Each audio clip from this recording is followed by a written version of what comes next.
The simplest method of measuring variation in a population is by what? It is by range. Next, the proportion of population which is included in the sample is known as what? जो proportion of population included होता है in the sample, that is known as sampling fraction. क्या बोलते हैं उसको? Sampling fraction बोलते हैं. Next, ability of a test to correctly identify a disease in a person is known as what? Ability of a test to correctly identify a disease in a person, it is known as sensitivity. ठीक है, sensitivity कहते हैं इसको, कि एक particular disease को किसी एक पर्सन के अंदर एक टेस्ट जो है वो डिटरमिन कर पा रहा है, that is known as sensitivity of the disease. When the confounding factor has become association with the both outcome and variable, then the association shown has what? और in case of confounding variable, which type of association is seen between disease and factor?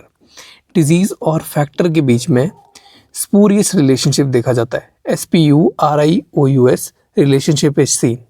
Next, the role of humefacient in toothpaste is what? It is to retain the moisture. Next, integrated child development program comes under what? Integrated child development program, it comes under Ministry of Women and Child Development. ठीक है, Ministry of Women and Child Development. Next, a person who can perform as assistant to a dentist but not independently is known as what? He is known as dental assistant. Next, which of the following test is applied in case of sample size more than 30? मतलब अगर sample size 30 से ज़्यादा है तो कौन सा test apply किया जाता है? तो हमारे पास होता है Z test. Z test apply किया जाता है. ठीक है, उसका नॉर्मल डिस्ट्रीब्यूशन होता है और Z टेस्ट को अप्लाई किया जाता है. In case when the sample size, mean sample size जो होता है वो लेस देन 30 होता है. अगर लेस देन 30 है तो T टेस्ट अप्लाई किया जाता है. अगर सैम्पल साइज मोर देन 30 है तो Z टेस्ट अप्लाई किया जाता है. Next, fluoride containing pit and fissure sealants belong to which generation? It belongs to generation 4. Next, maximum fluoride is seen in what? Maximum fluoride 4 में से Durafat, Fluor Protector, APF, Casein, Phosphopeptide. इनमें से Durafat के अंदर सबसे ज़्यादा fluoride देखा जाता है. A pathfinder survey for oral health is to be done at 12 sites for 4 indices age groups at a site. मतलब एक साइट पे हमें 4 indices लेने. What should be the sample size for this survey? ठीक है, अगर हमारे को सैम्पल ग्रुप दिया है तो हर एक एज या एज ग्रुप को डिवाइड किया जाता है एज अर्बन, अर्बन, रूरल. ठीक है, अर्बन में पहले 4 साइट्स आती हैं. ठीक है, 1 कैपिटल साइट और मेट्रोपॉलिटन सिटी. इसमें 4 एक में हम सिलेक्ट कर रहे हैं. ठीक है, 4 एज ग्रुप्स हम ले रहे हैं. ठीक, 4 इंडाइसेस ले रहे हैं और 12 साइट्स हैं अपने पास. ठीक, सो 4 × 25 करेंगे, दैट इज इक्वल टू 100. ठीक, मुझे भी नहीं पता क्यों कर रहे हैं 25, बट 25 से मल्टीप्लाई कर रहे हैं. फिर आती है अगर 2 साइट्स हैं हमारे पास, मतलब 2 लार्ज टाउन्स से ले रहे हैं, तो 2 × 2 × 25 दैट इज इक्वल टू 100. ठीक, मतलब 2 साइट्स हैं, 2 अपने पास टाउन थे, उनसे हमने लिया है सैम्पल. यहाँ पे 4 था, × 1 किया, 4 × 1 × 25, 2 × 2 × 25 किया. यहाँ पे भी 100 आया. अब टोटल लास्ट में आती है अगर रूरल है, एक साइड से हम लेंगे, 4 डिफरेंट विलेज से ले लेंगे. ठीक है, तो 1 × 4 × 25 दैट इज इक्वल टू 100. ठीक है, तो 12 × अपने पास कितनी 25, इतने सब्जेक्ट आ गए. ठीक है, क्योंकि 12 सब्जेक्ट, 12 साइट हमने स्टडी करनी थी. ठीक, और 4 इंडाइसेस थे अपने पास. ठीक, तो 12 × 25 इज इक्वल टू 300. टोटल आ गया 300. ठीक है, अब 4 × 300 करेंगे, that is equal to 1200. Next, the age groups और pathfinder survey are what? Age group pathfinder survey के लिए 5 साल, 12 साल, 35 से 44 साल और 65 to 74 ईयर्स. ये 4 हमारे पास एज ग्रुप रहते हैं. ठीक है, फॉर प्राइमरी टीथ हमारे को 5 साल तक चाहिए रहता है. फिर उसके बाद 12 साल पे हमारे परमानेंट टीथ आ जाते हैं. फिर global monitoring age is between 35 to 44 and फिर अडल्ट के लिए आ जाता है जो बूढ़े हो जाते हैं. ठीक है, ओल्ड पीपल के लिए we have 65 to 74. Next, when chlorate in water starts disappearing and free chlorine start appearing, it is known as what? जब क्लोरेट डिसअपीयर होना शुरू हो जाता है और फ्ली क्लोरीन जो है वो निकलना शुरू हो जाता है, that is known as break point. Next, ideal requirement of pit and fissure sealant is what? इसमें एडिक्वेट वर्किंग टाइम होना चाहिए आपके पास. It should have adequate working time, it should have good flowability, it should have low viscosity, good penetration into deep fissures, low solubility and dissolution, good adhesion bonding, good hardness, dimensional stable, less shrinkage होनी चाहिए. Abrasion resistance होनी चाहिए. Thermal conductivity should be equal to that of the tooth. This should be chemically inert and it should be anti cariogenic. Next, clinical trial differs from epidemiological studies in a way that the latter has what? Epidemiological studies में हमारे पास dental indices are used plus cross sectional and longitudinal approach is used. Next, the correct sequence of contents of a scientific article for publication is what. Scientific article कभी भी publication होती है तो correct sequence for writing the survey is, सबसे पहले आती है introduction, second आती है review of literature, third is aim IRA. ठीक है, fourth is material and methods, fifth is result, sixth is discussion और लास्ट में आता है कंक्लूजन. ठीक, now papers for publication including those reporting for experimental work are divided chronologically into following 5 sections. ये तो ऊपर वाला जो था वो रिपोर्ट राइटिंग के लिए, नीचे वाला जो है वो एक्सपेरिमेंटल रिसर्च के लिए. सबसे पहले इंट्रोडक्शन आती है, फिर आता है मटेरियल एंड मेथड, फिर आता है रिजल्ट एंड डिस्कशन R&D. ठीक है, और लास्ट में आता है conclusion. Which of the following is seen in Crohn's disease. Crohn disease में क्या दिखाई देता है? क्रॉन डिजीज में नॉन केजेटिंग ग्रैनुलोमा दिखाई देता है. Okay, granulomas are clusters of immune cells. These structures are formed due to reaction to infection and display signs of necrosis such as in tuberculosis. Alternatively, in several immune disorders such as sarcoidosis, Crohn's disease and common variable immunodeficiency, non-casating granulomas are formed without any obvious infectious trigger. Next, which of these is used to check the vitality of the cells in oral lesions? Trypan blue exclusion test. कौन सा test use होता है? Trypan blue exclusion test of cell viability, वो use किया जाता है. ठीक है, इसमें वायबल सेल्स जो होते हैं they present with clear cytoplasm. Non viable या फिर डेड सेल्स जो होते हैं, ठीक है, they present with blue cytoplasm. इसके अलावा कॉन्गो रेड टेस्ट किया जाता है on serum plasma to test amyloidosis and nephrosis. Congo red की टेस्ट किया जाता है on the serum and plasma to test amyloidosis and nephrosis. Next, osteogenetic imperfecta is due to defect in synthesis of what? Osteogenesis imperfecta is due to defect in synthesis of collagen. Collagen की synthesis, type 1 collagen की synthesis abnormal हो जाती है. That results in bone fragility. It's an osteogenetic imperfecta. Next, a giant cell tumor is similar to giant cell granuloma in all of the following except what? देखो, giant cell tumor and giant cell granuloma, they have multinucleated giant cells. Meagerly, it is interspread within the collagen fibrils. Okay, stromal cells are mononuclear. Stromal cells क्या होते हैं? Mononuclear होते हैं. तीसरी चीज़ क्या है? There is small foci of spindle shaped cells. Small foci of spindle shaped cells is there. लेकिन जो चौथा ऑप्शन दैट इज गलत, वो कह रहा है कि इक्वल नंबर ऑफ न्यूक्लियाई होते हैं इन द जाइंट सेल, लेकिन इक्वल नंबर ऑफ न्यूक्लियाई नहीं होते दोनों में. Next, which of these is use to assess dysplasia in pre malignant legion.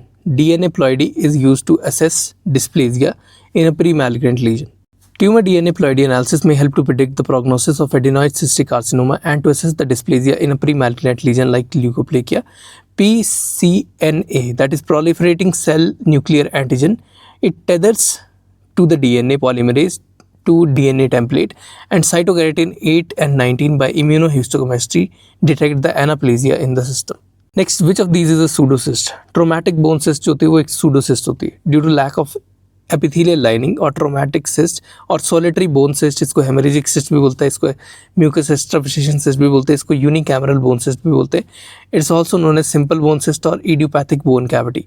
ये सारी जो होती हैं these are considered as pseudocyst. Next, a child misbehaves in the dental clinic. In response, the dentist sends the parents outside the operatory as a part of what?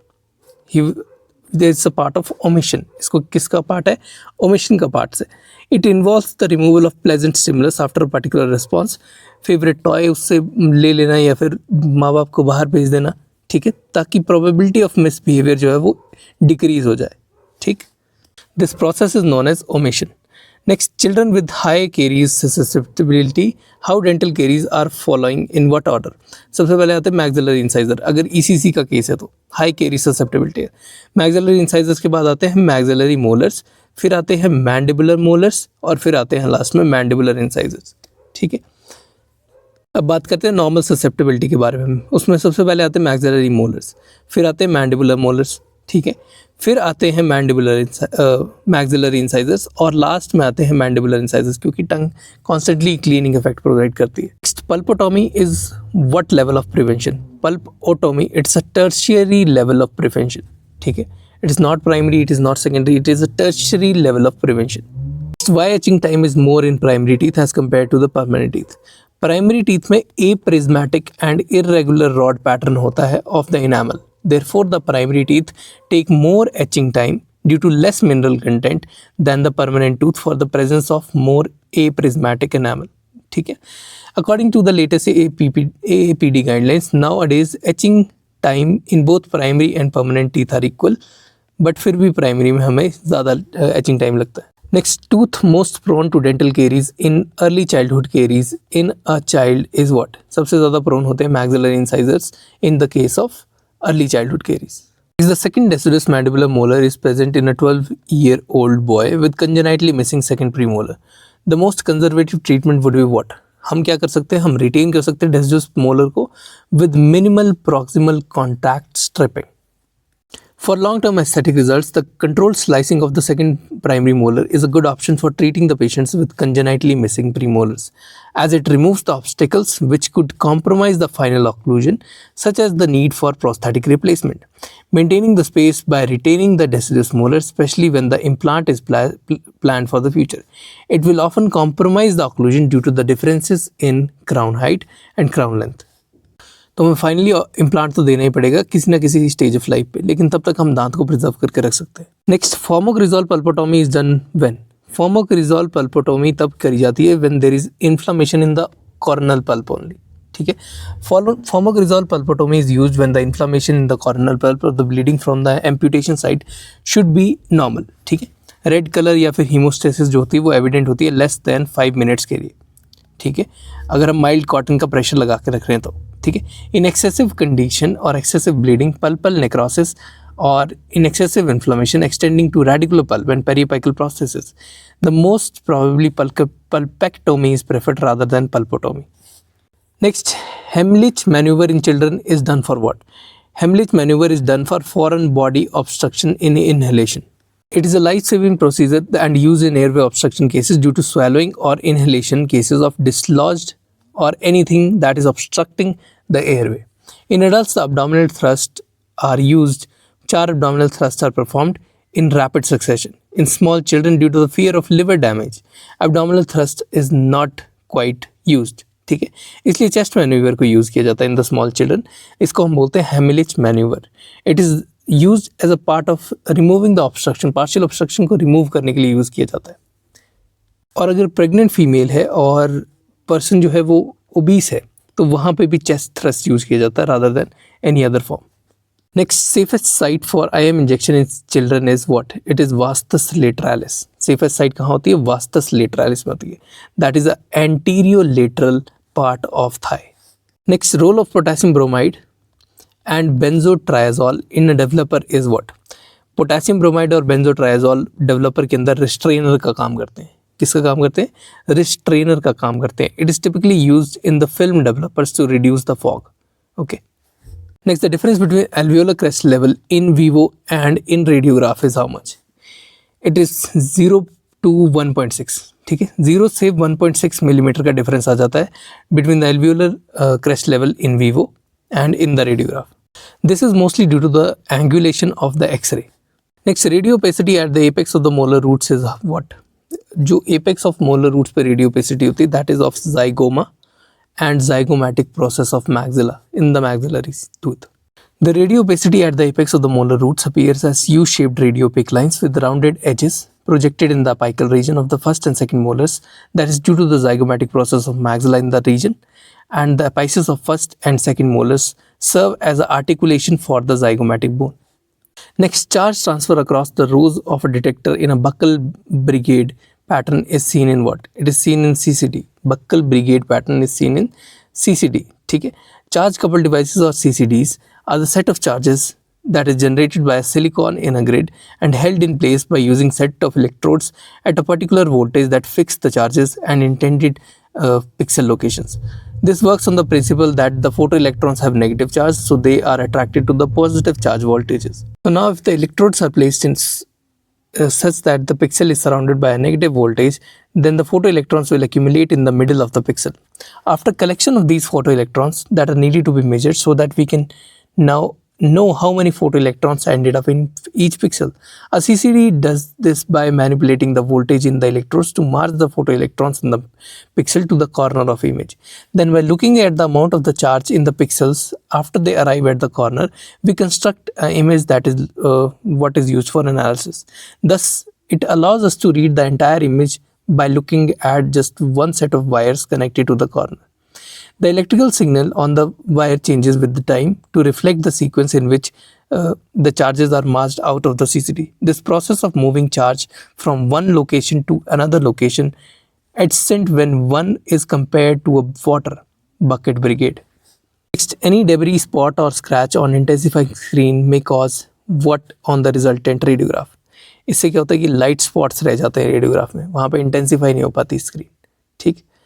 Next, which property of X-rays is utilized in identifying screens? Identifying screens में physical properties of the X-rays are utilized. When the X-rays fall on certain inorganic materials or salts or phosphorus, it leads to emitting of visible light called as fluorescence. This is one of the physical properties of X-rays that is used in intensifying screen concepts. Next, hypophosphatasia radiographically shows what? It shows cell teeth. Hypophosphatasia shows cell teeth. On the main features of hypophosphatasia is increased tooth mobility and early loss of primary teeth. But this is not seen in the case of permanent dentation.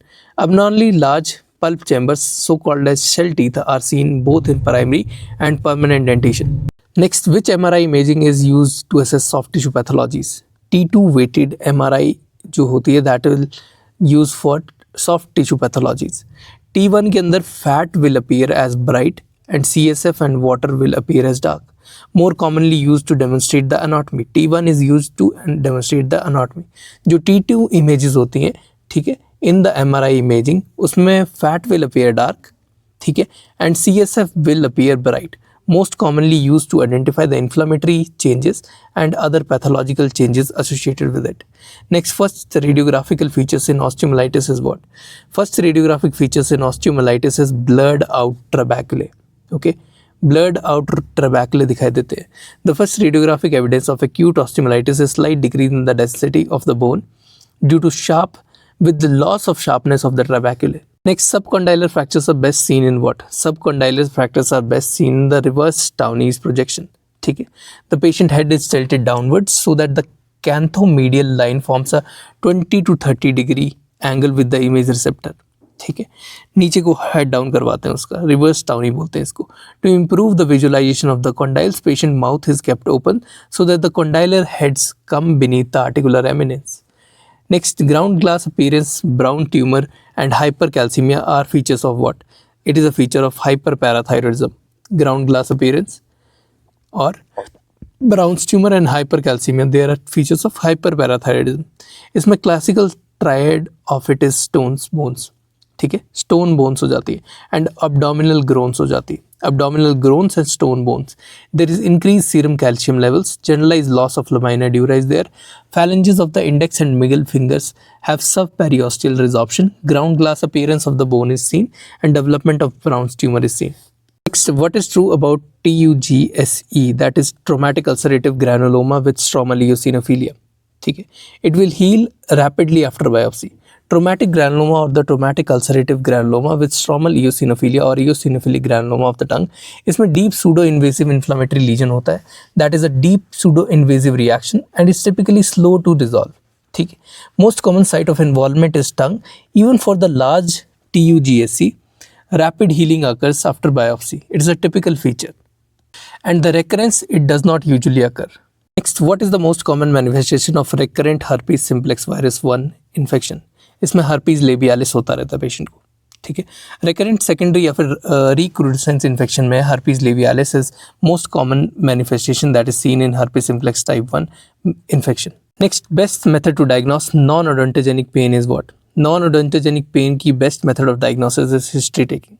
ठीक है, बाकी जो भी method होते हैं percussion to teeth, radiographic analysis, visual and tactile methods, वो उसी time हम पेन को जांचने के लिए यूज़ करते हैं. लेकिन नॉन ओडोंटोजेनिक पेन को जांचने के लिए हमें detailed history in combination with clinical and radiographical examination along with understanding of the diagnostic criteria in dentistry and orofacial pain are essential to identify whether the pain is odontogenic or non odontogenic. Dentin translucency as a factor of age estimation was not used by who? देखो, आचार्य और Vinny ने इसको use किया था, Johnson ने इसको use किया था, डेमिचारियन ने इसको यूज़ किया था। Dentin translucency as a age factor इनको यूज़ किया था। Was not use by Schour and Massler, Schour and Massler ने यूज़ नहीं किया था। ठीक है। Next, ameloglyphics is not reliable as it has enamel rods that have different course throughout the enamel. ठीक है। Ameloglyphics is not reliable as a forensic value, क्योंकि enamel जो होता है वो अंडरगो करता है regressive changes and the course of enamel rods vary at different levels of enamel throughout the enamel. इसलिए हम लोग enamel को हम यूज़ नहीं कर सकते for forensics. Next, a 40-year-old female patient has 1 centimeter palatal ulcer. 1 centimeter का palatal ulcer सा 1 हफ्ते से palatal ulcer है. It is rapidly growing, clean looking, aggressive ulcer. ठीक है. That is perforating the palatine bone. इसमें कौन सा आंसर आएगा? इसमें आता है syphilitic गमा. ठीक है। टर्सरी सिफिलिस के केस में ये चीज़ देखी जाती है, उसमें गमा बन जाता है, तो इसमें आंसर इस कंडीशन का होता है। ठीक। Next, most common tumour of parotid gland is what? It is pleomorphic adenoma. सबसे ज़्यादा common tumour of parotid gland जो होता है that is of pleomorphic adenoma. Pleomorphic adenoma is the most common tumour in most common benign tumor of salivary and parotid glands. Mucoepidermoid carcinoma, on the other hand, is the most common type of salivary gland malignancy. Next, a middle-aged female complains of pain in her cheek on eating food. In between these episodes, she has no pain. सबसे ज़्यादा common चीज़ क्या हो सकती है यहाँ पे? She could be suffering from trigeminal neuralgia.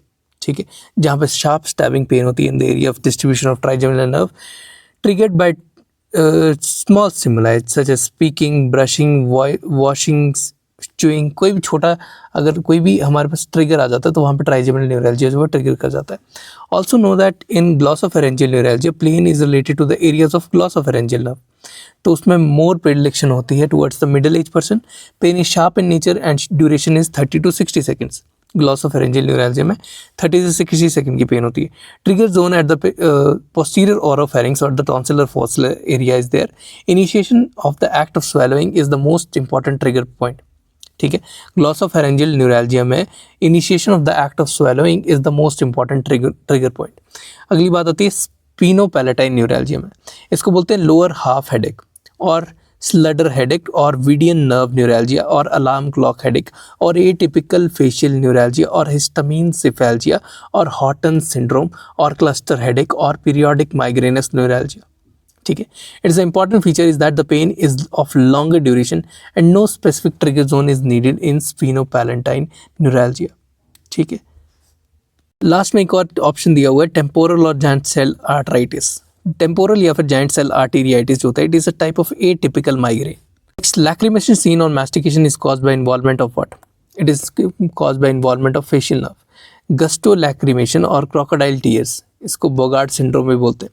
It result due to trauma or involvement of facial nerve which can either occur in Bell's palsy or as a result of herpes zoster, head injury, intracranial operative trauma. In cases में क्या होता है कि miss direction होता है of the regenerating gustatory fibres so that the fibres become secretory. जो lacrimal gland को काम करने वाले फाइबर हैं वो सलाइवरी ग्लैंड के साथ जुड़ जाते हैं।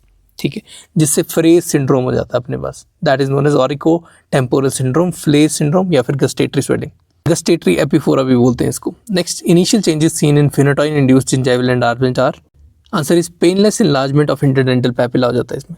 ठीक है, painless enlargement of interdental papilla, gingiva will remain pale, dense, resilient, insensitive and fibrous and there will be a tendency to bleed. ठीक है, यह है फिनोटाइन इंड्यूस के बारे में। नेक्स्ट आती है साइक्लोस्पोरिन इंड्यूस के बारे में। Cyclosporine induce gingival enlargement is vascular in nature. Next, parotid hypoplasia is seen in what? Parotid hypoplasia is seen in Melkersson Rosenthal syndrome. ठीक है, hypoplasia of the parotid gland is associated with Merkelson-Rosenthal syndrome, also known as the parotid gland agenesis is seen in hemifacial microsomia, mandibulofacial dysostosis, Treacher-Collins syndrome, cleft palate, LADD syndrome, ectodermal dysplasia and anophthalmia। इनमें agenesis होता है parotid का, और जो अपना ये Merkelson-Rosenthal syndrome है इसमें hypoplasia हो जाता है। Next, Tylism is seen in PTYALISM is seen in what? Tylism is or cyalorrhea. It is seen in mentally retarded patient. That is an excessive increase in salivary secretion seen in the case of Celox like lithium cholinergic drugs और agonists in stomatitis. अनक के cases में देखा जाता है और EM के cases में देखा जाता है. In systemic conditions like paralysis, Parkinson disease, epilepsy, Down syndrome, GERD and facial paralysis, some of the metal poisoning, mental retardation, in cases में भी tylism देखा जाता है और it is excessive salivary secretion. ठीक है. Next perioral freckling carcinoma breast and intestine is seen in. The answer is Peutz Jeghers syndrome. ठीक है. Perioral freckling carcinoma of the breast and intestine is seen in Peutz Jeghers syndrome. Peutz Jeghers syndrome it is autosomal dominant, mainly mutation हो जाती है TSG में, STK11 में. TSG STK11 में हमारे पास mutation हो रही है और LKB1 जीन होती है, उसके अंदर भी म्यूटेशन हो जाती है. Freckle like lesions of the hand, perioral skin, oral mucosa, presence of intestinal polyposis. There is a presence of intestinal polyposis. Carcinoma development in the intestine, breast and ovaries there. Okay. Next, syndrome not associated with natal और neonatal teeth is what. कौन कौन से associated होते हैं? देखो, Riga Fede disease is associated, Ellis van Creveld syndrome is associated, Hallermann-Streiff syndrome is associated. लेकिन down syndrome में हमारे पास नेटल और नियोनेटल टीथ का कोई काम नहीं रहता. ठीक है. Syndrome associated with neonatal teeth or natal teeth are chondroectodermal dysplasia, that is known as Ellis-Van Creveld syndrome. Hallermann-Streiff syndrome, that is oculomandibulodycephaly with hypotrichosis. Next, पैकियोनिकिया कंजेनाइटा और जादसन लीवॉन्ट्स्की सिंड्रोम. ठीक है. इसके साथ साथ क्रेनियोफेशियल डिसऑस्टोसिस, कंजेनाइटल पैकियोनिकियास्टोसिस, कंजेनाइटल हाइपोथायरॉयडिज्म, ये जो कुछ disease हैं या सिंड्रोम्स हैं, इनमें हमारे पास जो नेटल या न्यूनेटल टीथ जो होते हैं उनके साथ एसोसिएटेड होता है. ठीक है. डाउन सिंड्रोम कभी भी इनमें से नेटल न्यूनेटल टीथ के साथ ज़्यादा इफेक्टेड नहीं होता. Next, thumb sucking is due to deep emotional influences and was given by which theory? Thumb sucking was given by Freudian's theory, Freudian theory. Freudian theory of psychoanalysis is linked to psychosexual human development, said that thumb sucking is a symptom and is a deep emotional disturbance or neurosis. उसका एक symptom होता है. Next, best method to retain a corrected maxillary canine is what? ठीक है. अगर corrected maxillary canine rotation के case में अगर उसको ट्रीट किया गया है तो best method is supracrestal fibrotomy करना. ठीक है.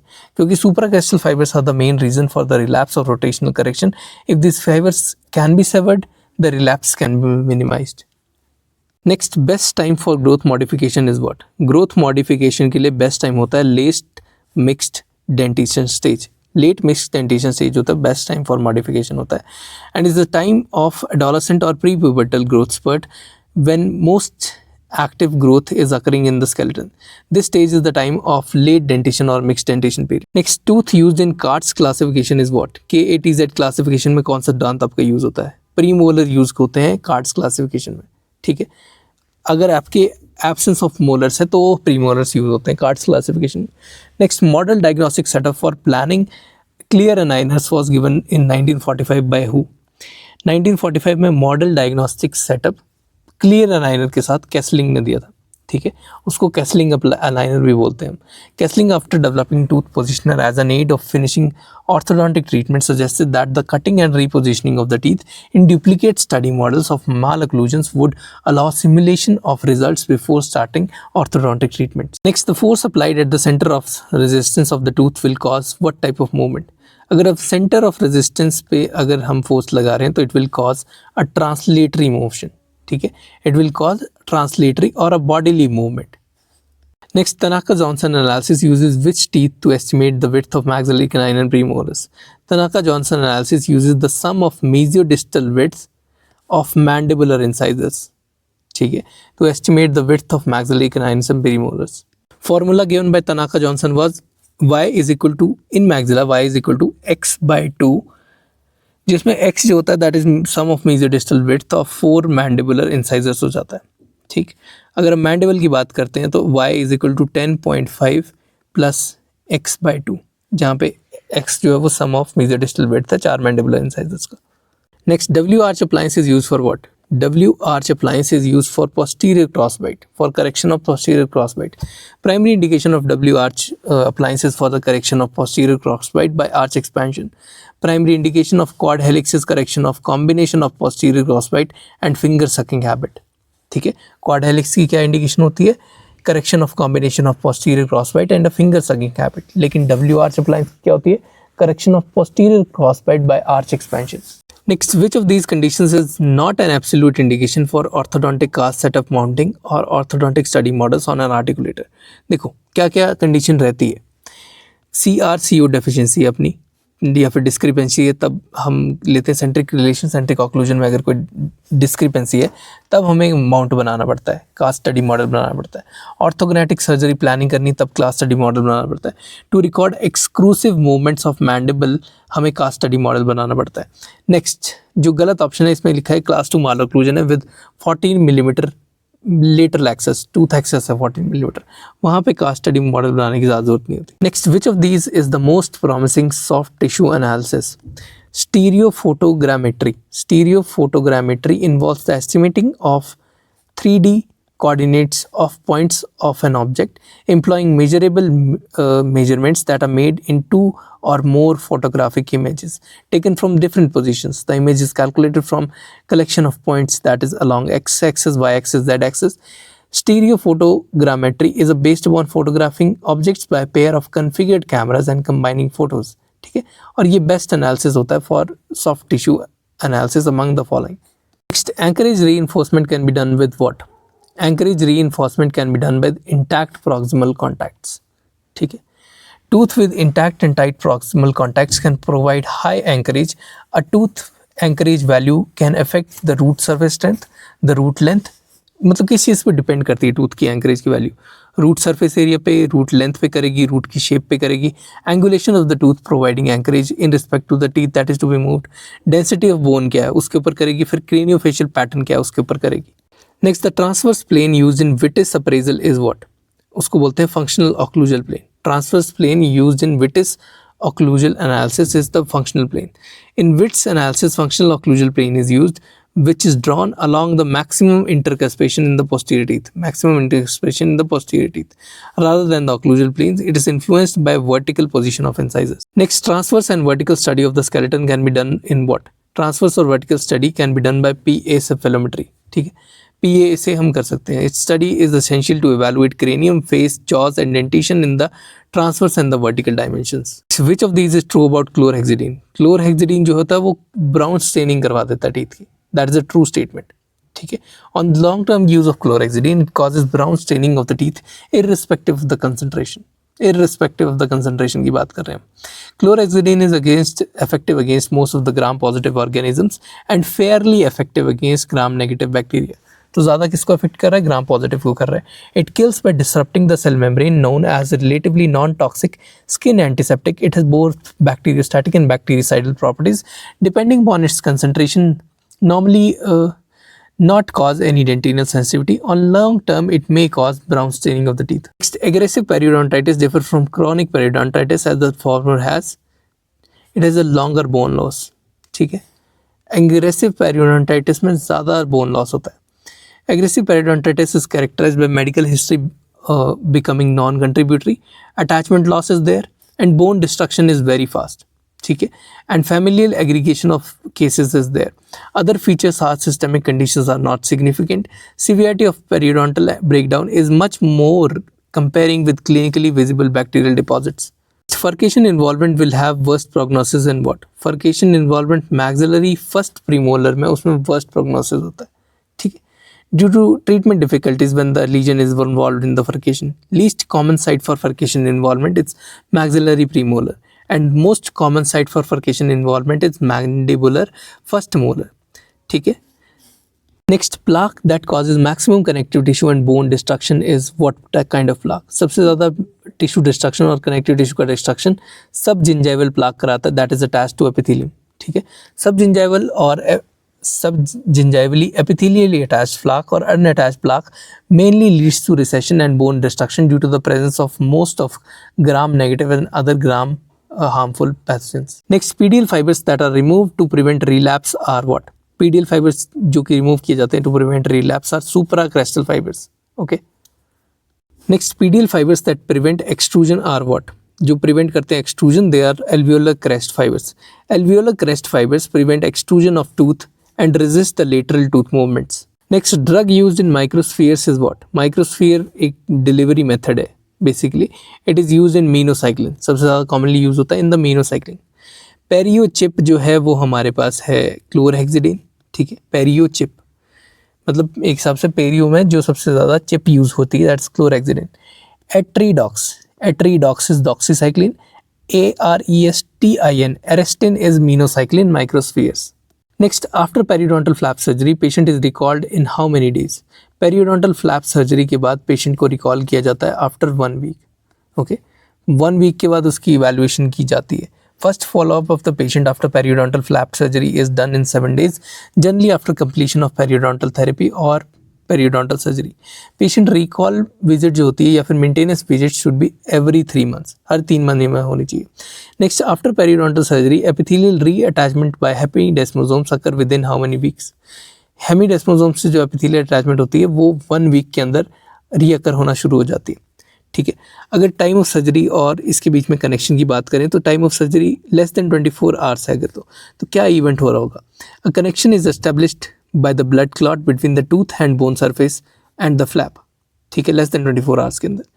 1 to 3 डेज की अगर बात करते हैं तो migration of epithelium over the border of flap and contact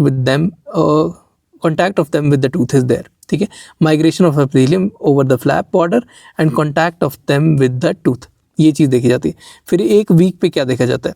1 week पे epithelial reattachment to the roots by hemidesmosomes and basal lamina is seen. 2 weeks पे collagen fibres become parallel to the tooth surface. Collagen fibres होते हैं they become parallel to the tooth surface. 1 month पे there is well defined epithelial attachment.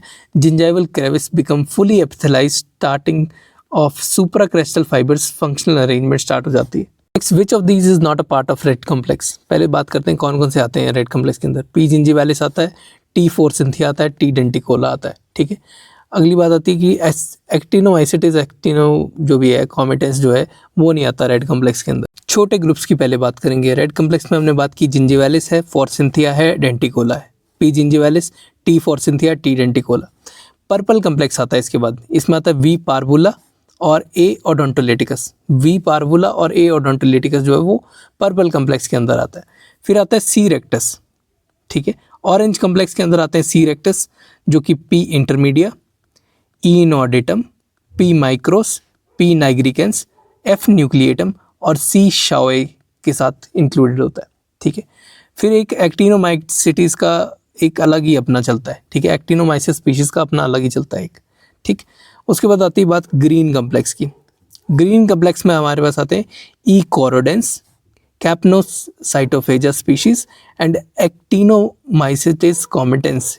ठीक है, एक्टिनोमाइसिटिस कॉमिटेंस जो होता है वो ग्रीन कॉम्प्लेक्स के अंदर आता है. Next, yellow complex. Yellow complex में स्ट्रेप्टोकोकस की ज़्यादातर स्पीशीज आती हैं. येलो में स्ट्रेप्टोकोकस की ज़्यादातर स्पीशीज आती हैं. एस्मिटिस हो गया, एस ओरालिस हो गया, सैंग्विस हो गया. Streptococcus species that is streptococcus gordonii. ठीक है, या फिर स्ट्रेप्टोकोकस इंटरमीडियस, ये सारे जो है स्ट्रेप्टोकोकस वाले ज़्यादातर येलो कॉम्प्लेक्स के अंदर आते हैं. Next, which of these is a secondary coloniser? पहले तो बात करते हैं प्राइमरी कौन से. Staphylococcus is a primary coloniser, Streptococcus is a primary coloniser and actinomyces is a primary coloniser. ठीक है, कैम्पाइलोबैक्टर जो है that is a secondary coloniser. Next, the primary etiological factor for aggressive periodontitis is what? Aggressive periodontitis के लिए आपके पास reduced immune response हो जाना चाहिए of the host. There should be reduced immune response of the host. The primary etiological factor for aggressive periodontitis are increased occurrence of red complex bacteria in the plaque. ठीक है, altered host immunogenic response to the bacterial toxins and pathogens. Next, which of these areas is most prone to microbial attack and breakdown? कोल जो होता है, जो molars के reason में हमारे पास interdental कोल present होता है, that is susceptible to disease because it is lined by thin non keratinised epithelium and it is also difficult to clean due to its anatomical location. ठीक है, इसलिए यहाँ पे सबसे ज़्यादा जल्दी खतरा रहता है इस पर. ठीक है, माइक्रोबियल अटैक और ब्रेकडाउन का। Next, in screw plate system the numbers 1.2, 1.5, 2.0, 2.4 represent what? Screw plate system में ये चीज़ रिप्रेजेंट करती है प्लेट थिकनेस और प्रोफाइल। क्या रिप्रेजेंट करती है? प्लेट थिकनेस और profile. It is the outer thread or outer diameter that is the name determinant of the particular screw or a screw plate system. For instance, 1.0 mm, 1.3 mm, 1.5 mm, 2.0 mm and so on in the conventional systems.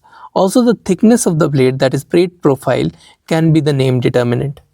Next, the difference between osteotome and chisel is that osteotome is bibeveled. ठीक है, osteotome हमेशा bibeveled होता है।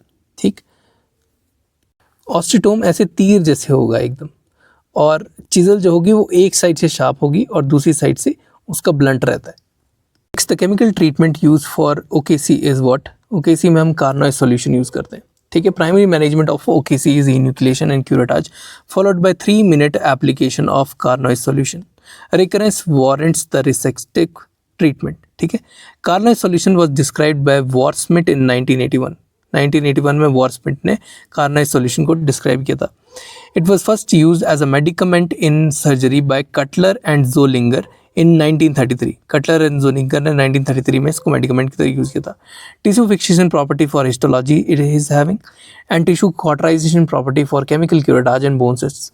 Content में क्या होता है? 100% ethanol होता है, 100% इथेनॉल प्लस क्लोरोफॉर्म होगा प्लस ग्लिसरॉल एसिटिक एसिड होगा इन द रेशियो ऑफ 6:3:1। ठीक है, उसके साथ ऐड किया जाता है फेरिक क्लोराइड। ठीक, फेरिक क्लोराइड ऐड करते हैं और इसमें जो क्लोरोफॉर्म है वो अब ऑब्सोलीट कर दिया गया है क्योंकि क्लोरोफॉर्म के साइड इफेक्ट ज़्यादा थे। कार्नोइड सॉल्यूशन 1, इसको बोलते थे Farmer solution. Carnoy's solution 1 is known as Farmer solution. इसमें एब्सोल्यूट अल्कोहल होता है, absolute alcohol that is 3 ml, glycerol acetic acid is 1 ml। ठीक है, अब एक और आता है Carnoy's solution 2 that is recommended by Cutler and Zollinger in 1933। It is commonly use.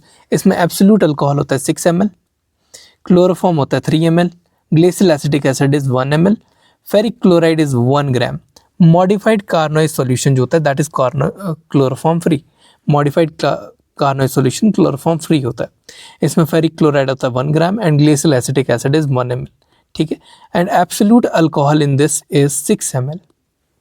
Next, the management of child with unilateral cleft lip and palate is what?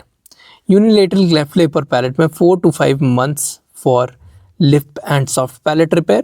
ठीक है, 4 से 5 महीने में हम lip और soft palate repair करते हैं, and 18 months for hard palate repair. Correct time for lip repair in case of bilateral cleft palate is what time? 4 से 5 महीने जो होता है that is the correct time for lip repair. Recommended procedure उसकी timing क्या होती है? Cleft lip repair is after 10 weeks. ठीक है, यानी 2.5 महीने के बाद ही हम क्लेफ्ट लिप की रिपेयर कर सकते हैं, 2.5 से 3 महीने के बाद। यूजुअली 5 मंथ पे करा जाता है। Cleft palate repair is 9 to 18 months। ठीक, जो अपर लिमिट है वो ज़्यादातर हम प्रेफर करते हैं। ठीक, उसके बाद आता है क्लेफ्ट फेरेंजियल फ्लैप और फेरेंजियोप्लास्टी। ये 3 से 5 साल के पीस में किया जाता है, and later on speech development is also done. फिर आती है बात maxillary alveolar reconstruction with bone grafting that is ABG। ठीक है, ये बेस्ट किया जाता है before eruption of canines, before eruption of canine and eruption of secondary teeth. जो भी हमारे परमानेंट आ रहे हैं उनके पहले करना ज़्यादा बेटर रहता है। जो कॉर्नर स्टोन है उससे पहले करने का ज़्यादा बेटर काम रहता है। It is also known as secondary grafting. Maxillary alveolar reconstruction also known as secondary grafting. फिर आता है क्लेफ्ट ऑर्थोग्नाथिक सर्जरी। ठीक, it is done in 14 to 16 years in girls and 16 to 18 years in boys after growth completion. Cleft orthognathic surgery after bone completion करते हैं।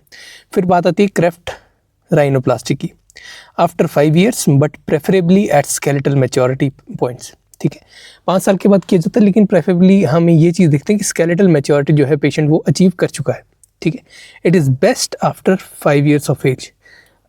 ठीक, next is cleft revision. Cleft lip का revision जो होता है कि पहले, क्योंकि वो जो आपका हील टिश्यू होगा उसमें स्कार फॉर्मेशन होगी तो इतनी ज़्यादा अच्छी ग्रोथ नहीं हो रही होगी उसमें, तो क्लेफ्ट लिप का एक रिवीजन सर्जरी होती है that is best done after 5 years of age. ठीक है, rhinoplasty after 5 years of age, लेकिन प्रेफरेबली हम मानते हैं कि जो स्केलेटल मैच्योरिटी हो वो पहुंच चुकी हो तभी हम ऑर्थोग्नाथिक सर्जरी करेंगे। क्लेफ्ट लिप का रिवीजन भी हम 5 साल के बाद करते हैं। Next, Dautrey procedure causes what? Dautrey procedure causes creation of a barrier. ठीक है, क्या कर पाता है ये? It causes creation of a barrier. Dautrey procedure involves down fracture of the zygomatic arch to create a hindrance with the coronoid process during the mandibular opening and prevent the condylar dislocation. हम zygomatic arch को ही हल्का सा fracture करवा के नीचे की तरफ मोड़ देते हैं ताकि condylar dislocation आगे को ना आ पाए. Next, visor osteotomy is done for what? Visor osteotomy, VISOR osteotomy, it is done for ridge augmentation procedures. ठीक है, visor osteotomy was originated by Harley and modified by Peterson Slade. It is used in augmentation. Insufficient mandibular vertical height, inadequate bone width must be present.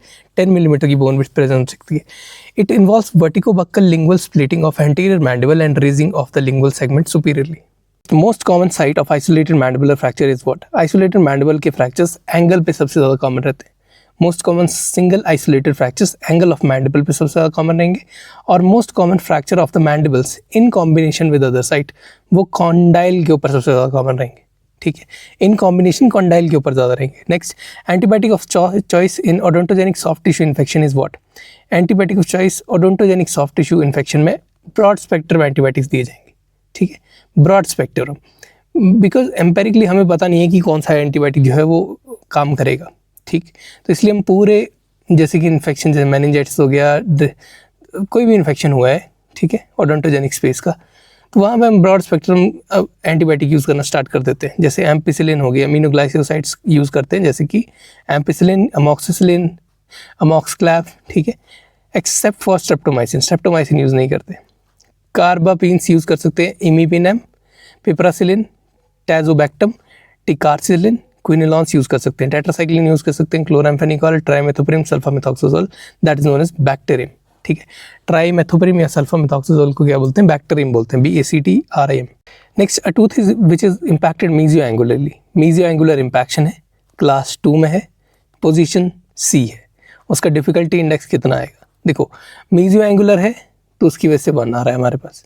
ठीक, तो 1 plus class 2 है तो 2 की value आ जाएगी, plus depth जो है वो नीचे तक गई हुई है, दैट इज पोजीशन C है. पोजीशन C है तो मतलब 3 यहाँ पे आ जाएगा, तो 3 + 3 इज इक्वल टू 6. 6 की डिफिकल्टी इंडेक्स आएगा. Ashley's flap is another name for what? Ashley's flap is another name for palatal rotational flap. Ashley flap, another name for palato-rotational flap. Next, which of these is a computer controlled local anesthesia system? Wand system जो होता है, that is new type of system, wand system, WAND system. It is a computer anesthesia control. Single tooth anesthesia, less pain, more contained numbness देता है.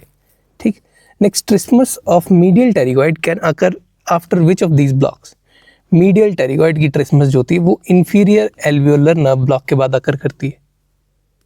Trauma or hemorrhage to the muscle or the blood vessels causing hemorrhage in the infratemporal fossa is the most common cause of trismus that is associated with dental infections or injections. Posterior superior alveolar nerve block and inferior alveolar nerve blocks are the most common causes of this trismus. Trismus of medial pterygoid की जो trismus है that will be caused by inferior alveolar nerve block. Next, safe dose of lignocaine without adrenaline is how much? It is 4.4 milligram per kg body weight. ठीक, 4.4 milligram per kg of body weight. Next, which of the following anomalies needs special care during restorative treatment? Dense in dente, उसमें हमें special restorative treatment करनी पड़ती है. For the teeth with complex anatomy where the satisfactory debridement is difficult to achieve, as in case of dense in dente, a good shaping followed by maximum cleaning, optimal irrigant interaction with the tooth root canal dentine is a good coronal seal. It is used as a key to obtain successful treatment outcome. Next, in the 4-unit instrument formula, second digit denotes what? Second digit denote करता है cutting edge angle. ठीक है, cutting edge angle को denote करता है. The first number indicates the width of the blade. First number से क्या indicate होगा? Width of the blade or primary cutting edge in the 10th of millimeter. For example, 0.1 millimeter अगर लिखा हुआ है, ठीक है, या एग्जाम्पल 10 लिखा हुआ है पहला नंबर मान लो, तो that will be equal to 1 millimetre. जी क्या रिप्रेजेंट कर रहा है first number? It indicates the width of the blade. Second number indicates the 4 number code. Second number में 4 नंबर का कोड होता है. It indicates the primary cutting edge angle measured from the line parallel to the long axis of the instrument handle in clockwise centigrade. Case में clockwise centigrade में major कर रहे होते हैं। The angle is expressed as a percent of 360 degrees, ठीक है। Example लिखा होगा 85, तो 85% ऑफ 360 डिग्री आएगा ये, ठीक, दैट इज 306 डिग्री आ सकता है। The instrument is position so that this number always exceeds 50। Instrument को ऐसे बनाया जाता है कि ये नंबर जो है हमेशा 50 से बड़ा ही है। If the edge is located और locally perpendicular to the blade the number is normally omitted. अगर बिल्कुल परपेंडिकुलर है तो नंबर ओमिट किया जाता है, resulting in a 3 digit number code, ठीक। नेक्स्ट थर्ड नंबर में क्या चीज़ होती है? थर्ड नंबर जो कि second of third number code होता है, ठीक है। एक हिसाब से मतलब सेकेंड नंबर कोड के बाद वाला जो थर्ड नंबर आ रहा है वो इंडिकेट करता है ब्लेड की लेंथ इन मिलीमीटर्स, ठीक है। या एग्जाम्पल अगर थर्ड नंबर पे 8 दिया हुआ है या 9 दिया हुआ है तो वो चीज़ रिप्रेजेंट करती है कि कितने मिलीमीटर का हमारे पास वो ब्लेड है, ठीक है। ब्लेड की लेंथ मिलीमीटर में कितने मिलीमीटर है? 8 मिलीमीटर। फोर्थ आता है the fourth number, that is the it indicates the blade angle. Fourth number indicate करता है ब्लेड का angle relative to the long axis of the handle, ठीक है। Blade angle relative to the long axis of the handle in a clockwise centigrade, in a clockwise centigrade. Example 14 अगर दिया हुआ है तो that will be equal to 50 degrees. For these measurements, the instrument is positioned in such that this number is always 50 or less. Instrument को इन चीज़ों के लिए इस तरह से प्लेस किया जाता है कि ये नंबर हमेशा 50 से कम आए। Next, what type of pathogen is found in pulpitis? कौन सी तरह का पैथोजन पल्पाइटिस में मिलता है? पल्पाइटिस में you will find polymicrobial facultative anaerobes, polymicrobial facultative anaerobes. Flora of a progressing carious lesions becomes more and more aerobic as the depth of the lesion increases due to the lack of oxygen। जैसे जैसे lack of oxygen increase कर जाती है तो anaerobic हो जाता है, ठीक है। तो पॉलीमाइक्रोबियल मतलब मल्टीपल माइक्रोस दिखाई देते हैं, फैकल्टेटिव और एनारोब्स दिखाई देंगे। C factor is maximum in what? C factor की कंप्रेसिबिलिटी फैक्टर मैक्सिमम होता है क्लास 1 कैविटी के अंदर, ठीक है। सी फैक्टर और configuration factor it is the ratio of bonded surfaces to the ratio of free surfaces. Clinically relevant predictor of the risk of debonding and leakage, more C factor more risk of debonding और leakage, higher C factor in class 1, जितना जितना high C factor होता है in class 1, ठीक है, और उतना ही हमारे पास जो पॉलीमराइजेशन श्रिंकेज की दिक्कतें हैं वो ज़्यादा आने स्टार्ट हो जाती है, ठीक है। और क्लास 5 में जो होता है वो लीस्ट C factor होता है हमारे पास, lowest C factor is in class 4 and 5, और क्लास 4 और 5 में से भी क्लास 4 में लोएस्ट माना जाता है, ठीक। देखो सी फैक्टर की वैल्यू कैसे कैसे रेंज करती है। सबसे पहले रेशियो की बात कर लेते हैं। क्लास 1 में 5:1 के सरफेस आता है, 5 सरफेस जुड़े होते हैं, एक खुला होता है। 2 में 4:2 की बात आ जाती है, 3 में 3:3 आता है, 4 में 2:4 आता है, और 5 में 5:1 आ जाता है, ठीक है। मतलब एक सरफेस बॉन्डेड और बाकी 5 सरफेस बाहर खुले में, ठीक। तो इसमें सी फैक्टर कितना आएगा? 5, इसमें कितना आएगा? 0.5, फिर इसमें 1, इसमें 2, इसमें 5, ठीक। This is known as C factor. Next, pain on heat and relieved by cold is seen in what? Pain on heat and relieved by cold, it is seen in the necrotic pulp.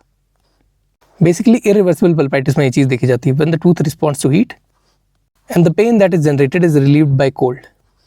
Next, prolonged mixing of MTA is not done and is limited to within 4 minutes as it causes what?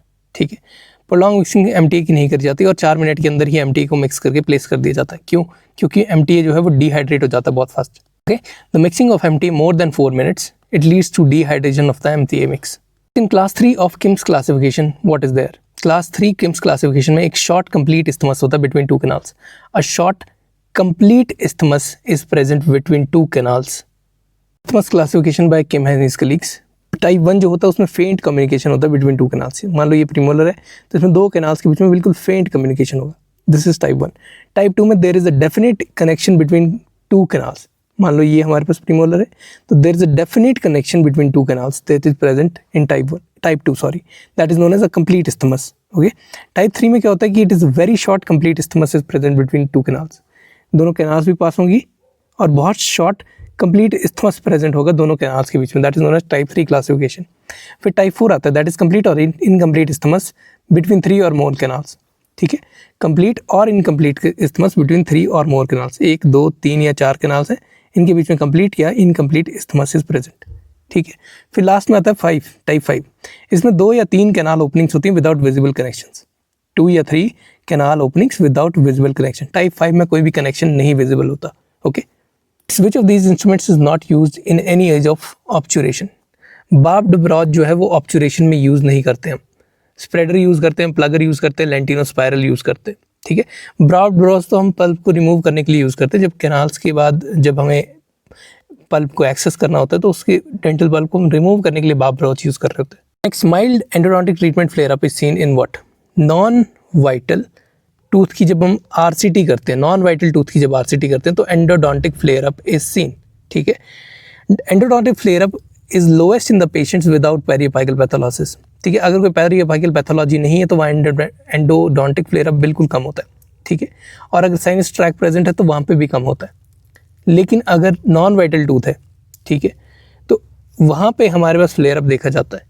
या over preparation कर दिया आपने, over instrumentation कर दी beyond the foramen, push कर दिया debris को beyond the foramen, ठीक है। ओवर फिलिंग कर दिया कैनाल की beyond the apical foramen, irritation कर दिया केमिकल का यूज्ड इन इरिगेशन, ठीक है।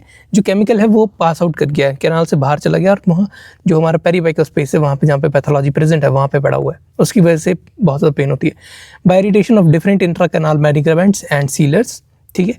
अगर हाई ऑक्लूजल कॉन्टैक्ट प्रेजेंट है और रूट फ्रैक्चर प्रेजेंट है तभी ये चीज़ देखी जाती है। कुछ अनवांटेड माइक्रो ऑर्गेनिजम्स होते हैं, ठीक है, वहाँ पर भी ये चीज़ देखी जाती है। After concussion predominant clinical signs in what? देखो, there is tenderness to percussion after concussion. अगर टूथ पे कोई ब्लंट इंजरी हुई है, एकदम फोर्सफुल इंजरी हुई है तो कंकशन हो जाता है। कंकशन इंजरी में कोई डिस्प्लेसमेंट नहीं होती, कोई मोबिलिटी नहीं होती, नॉर्मल मोबिलिटी हो सकती है, लेकिन sensitivity and tenderness to percussion जो है वो मल्टीपल फोल्ड्स इंक्रीज कर जाती है। Next, composite placement should be done at how much time of bleaching, ठीक है, for maximum bone strength. Composite placement आपकी 1 वीक के बाद की जाती है after bleaching. In a bleach tooth the minimum waiting time for composite placement is 1 to 2 weeks, ठीक है। और in a bleached tooth minimum waiting time in extensive composite restoration, अगर बहुत ज़्यादा बड़ी कॉम्पोजिट रेस्टोरेशन आपको करनी है या लॉन्ग ब्लीचिंग का केस है तो वहाँ पे 6 weeks के लिए you have to stop it, मतलब 6 weeks के लिए आपको रुकना पड़ेगा। Next, rapid flow of metabolites in the pulp is due to what? Rapid flow of metabolites in the pulp is due to fenestrated capillaries. Fenestration in the pulp capillaries lead to rapid flow of metabolites and transport to odontoblast. ठीक। Next, how do lasers treat dentinal sensitivity? Lasers कैसे करती हैं? Ledgers seal कर देती हैं tubules को and they transiently reduce action potential of C fibres within pulp. क्या कर रही है? एक तो सील कर दे रही है ट्यूब्यूल को, दूसरा है क्या कर रही है? Transient reduction in action potential करवा दे रही है within the C fibres of the pulp. How do the lasers treat dentinal sensitivity? Dentinal sensitivity by sealing of the tubules and by transient reduction in action potential within C fibers of pulp. ठीक है। Lasers with low output not affect morphology of enamel and dentine, but they can cause transient reduction in action potential mediated by C fibers of the pulp. It does not have any effect on A delta fibers. Laser का कोई भी effect A delta fiber के ऊपर नहीं होता. Lasers with high output power can cause superficial occlusion of dentinal tubules of up to 4 micrometer in size. ठीक है। High power laser अगर आप यूज़ कर रहे हो तो वो डेंटिनल सेंसिटिविटी के ऊपर सीलिंग इफेक्ट देती है, जिसमें वो कोएगुलेशन करवा देती है प्रोटीन्स का in its tubules itself without altering the surface of dentin. Mode of action of lasers in hypersensitivity teeth is by altering the dentine surface and by blocking the dentinal tubules and by melting and glazing the dentine on the surface. Next, maximum broad coverage of denture bearing area provides what? It provides a snowshoe effect. Broad coverage provides a favorable distribution of stresses that is often described as snowshoe effect. Next, major drawback of metal denture denture base is what? Metal denture base में हमारे पास relining बहुत ज़्यादा difficult हो जाती है. Principal major drawback of the metal denture base is that there is very difficult conditions to reline when needed. Next, organism most commonly responsible for denture stomatitis is what? कौन सा organism सबसे ज़्यादा commonly responsible होता है for denture stomatitis? Then Candida is an organism that is most responsible for denture induced stomatitis. ठीक है। Candida albicans is the most common organism, isolated more frequently in elderly, no facial or genital predilection is there, more commonly in maxilla, not so common in mandible due to the washing effect of saliva. ठीक है। Etiology can be prosthetic factors, infectious factors, systemic factors or other factors. Next, identify the Pontic design used for replacement of maxillary missing anterior region teeth. एक दांत missing है आपका, क्या कौन सा use करोगे? You will, यहाँ पे जो दिया हुआ है that is modified ridge lap. Okay, image दे रखी है modified ridge lap की. Next, the joint between mandibular RPD major and minor connector is known as what? Major और माइनर कनेक्टर के बीच में, मैंडिबुलर आरपीडी के बीच में बट जॉइंट प्रेजेंट होता है. What kind of joint is present? But type of joint is present but without appreciable bulk. Next, most common cause of over contoured restoration is what? Over contoured अगर restoration है मतलब prepared tooth जो है वो under prepared है. ठीक है. Insufficient axial adduction और under prepared tooth leads to inevitable over contoured restoration that hamper the plaque control. Next, finish line in an acrylic jacket crown is what kind? Finish line acrylic jacket crown में हमारे पास radial shoulder आता है. Radial shoulder finish line आती है. The finish line in acrylic jacket crown is a butt shoulder radial joint. ठीक है, या फिर रेडियल शोल्डर भी बोलते हैं उसको. It is a finish line with 0.5 millimetre width around the entire tooth. This is done to provide adequate bulk of restorative material and better aesthetics for the patient. Next, hollow ground bevel is also known as what? Hollow ground bevel is also known as exaggerated chamfer. क्या बोलते हैं इसको? Exaggerated chamfer बोलते हैं. Next, prosthesis cemented with zinc polycarboxylate usually fractures at what interface? Cement prosthesis interface एक ऐसी जगह होती है जहाँ पे फ्रैक्चर का जो खतरा है इन जिंक पॉलीकार्बोक्सिलेट सीमेंट बॉन्डेड रेस्टोरेशन वो सबसे ज़्यादा रहता है. ठीक है. In an immediate denture, why transparent acrylic template is made? Immediate denture में ट्रांसपेरेंट acrylic denture इसलिए बनाया जाता है ताकि आप इजीली ट्रिम कर सको अनइवन बोनी मार्जिन्स को. ठीक है. A surgical template और thin transparent duplicate of a denture that is known as immediate denture. ठीक है, जो टिश्यू सरफेस पे दिया जाता है वो अगर उसको ट्रांसपेरेंट रखा जाएगा तो it acts as a guide for surgically shaping और bone trimming of jagged margins of the alveolar process. Next, the force of retention between the maxillary denture and the saliva that is created by saliva is what kind of force? It is also known as interfacial tension. ठीक है. maxillary denture और saliva के बीच के जो force बनती है उसको बोलते हैं हम interfacial tension. ठीक. Next, most favorable soft palatal form of denture is what? Most favorable soft palatal form for denture is soft palate is horizontal with minimal muscular activity. अगर सॉफ्ट पैलेट हॉरिजॉन्टल होगा with minimum muscular activity that's the most favourable. ठीक है. Next, peripheral flange is seen in which implant form? Peripheral flange is seen in extra oral implant form. कहाँ दिखाई देता है? Extra oral implants में हमारे पास increase surface area होता है for better osseo integration and retention. तो वहाँ पे हमें पेरिफेरल फ्लैंज दिखाई देता है. Next, implant tooth interface in light microscopy will appear as dash or is the direct connection between bone and the body of implant at microscopic levels. ठीक है. Implant tooth interface पे osteo integration होती है. ठीक है. At the light microscopic levels direct contact between the living bone and the functionally loaded implant surface is interpreted as osteo integration. Minimum thickness of bone required for 3.7 millimeter implant is how much? 3.7 millimetre का implant है तो 1.5 millimetre आपको इस side चाहिए, 1 millimetre इस side चाहिए, 1 से 1.5 इस साइड चाहिए, 1 से 1.5 इस साइड चाहिए. तो 3.7 प्लस 1.5 प्लस 1.5. ठीक है. तो मतलब 3, 4, 5 और 6 मिलीमीटर. 6.7 तो आपको चाहिए 6.76 भी चल सकता है. ठीक. So answer is 6 mm. ठीक है. हम 7 mm नहीं ले रहे हैं यहाँ पे. ठीक. क्यों? क्योंकि बोन बढ़ाना मुश्किल हो जाता है. हमारी एक रेंज है कि हम 1 to 1.5 ले सकते हैं. ठीक है. तो 1 to 1.5 के बीच में 6 mm आ जा रहा है. उससे ज़्यादा अपने को नहीं करना है. ठीक है. Next, the immediate placement of implant is indicated in what? तो आंसर है पेरियोडोंटल ब्रेकडाउन में इमीडिएट प्लेसमेंट ऑफ इम्प्लांट आप कर सकते हो. ठीक है. ब्लॉक और कैंट ने क्लासीफाई करा था कि आप कहाँ पे इम्प्लांट को प्लेस कर सकते हो और कहाँ पे ये कॉन्ट्रा इंडिकेटेड रहता है. इंडिकेशंस की बात करते हैं पहले. ट्रॉमेटिक टूथ लॉस हुआ है, लेस बोन लॉस है, आप इमीडिएट इम्प्लांट प्लेस कर सकते हो. टूथ लॉस है by caries plus no purulent exudate in the socket. कोई भी पुरुलेंट एक्सीडेट या कोई भी हमारे पास इन्फेक्शन सॉकेट में नहीं प्रेजेंट है, कोई भी सेलुलाइटिस प्रेजेंट नहीं है, या फिर एक्सट्रैक्शन जो है वो एंडोडोंटिक ट्रीटमेंट से पॉसिबल नहीं हो पा रहा. मतलब हमने एंडोडोंटिक ट्रीटमेंट करी, दांत नहीं बचा पा रहे हम, और हमें उस दांत को जो है निकाल के उसमें इम्प्लांट प्लेस करना है, तो वहाँ पे भी पॉसिबल है. It's not contraindicated, it's indicated. ठीक है. वहाँ पे भी हम कर सकते हैं. अगर आपकी सपोरेशन नहीं है, इन्फेक्शन कंट्रोल में है और बोन भी सफिशिएंट है तो we can go for it.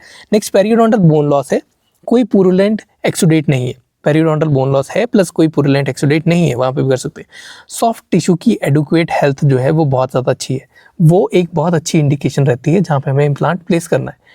Of course हमें हार्ड टिश्यू भी चाहिए, लेकिन सॉफ्ट टिश्यू अगर हेल्दी प्रेजेंट है विद हार्ड टिश्यू तो it's a very good indication for placement of implant. फिर आती बात कॉन्ट्राइंडिकेशन के बारे में। कॉन्ट्राइंडिकेशन, अगर आपके पास इन्फेक्टेड सॉकेट है, पुरुलेंट एक्सुडेट है in the socket during extraction, तो वहाँ पे कॉन्ट्राइंडिकेटेड होता है। Presence of cellulitis and granulation tissue अगर है तो वहाँ पे कॉन्ट्राइंडिकेटेड रहता है। Less adequate bone apical to socket, apical to socket हमारे पास बोन जो है वो बहुत ज़्यादा कम है, वहाँ पे कॉन्ट्राइंडिकेटेड रहता है। Unfavourable position in the vital structures, vital structures बहुत ज़्यादा पास है, उतनी बोन ही नहीं है ऊपर, तो वहाँ पे कॉन्ट्राइंडिकेटेड रहता है। Next, interim obturator planned after maxillary cleft surgery is placed at what times? ये 2 to 4 वीक्स आफ्टर सर्जरी आप इंटरिम ऑब्चुरेटर प्लान करते हो, ठीक है। 2 to 4 weeks after surgery. Interim obturator, that is a form of second phase of post-surgical prostho treatment. It is formed after 2 to 6 weeks post-surgically. Main objective is to provide patient comfort and easy functional healing. ठीक है. In small defects in which the patient is able to maintain the function with immediate surgical obturator, this interim obturator is not necessary. ठीक है. अगर अपना normal function patient maintain कर पा रहा है तो हमें सर्जिकल ऑब्चुरेटर को इमीडिएट देने की ज़रूरत नहीं होती, ठीक है। Final definitive prosthesis is formed after 3 to 6 months post surgery, ठीक है। सर्जरी के 3 से 6 महीने के बाद हम फाइनल ऑब्चुरेटर या फिर फाइनल डेफिनेटिव प्रोस्थेसिस जो है पेशेंट को देते हैं। That is known as third phase, okay. Transformation toughening of zirconia अगर due to change in phase form. Transformation toughening होती है from tetragonal to monoclinic phase. जब टेट्रागोनल फेज से मोनोक्लिनिक फेज में प्योर जिरकोनिया जाता है तो वहाँ पे ट्रांसफॉर्मेशन टफनिंग होती है।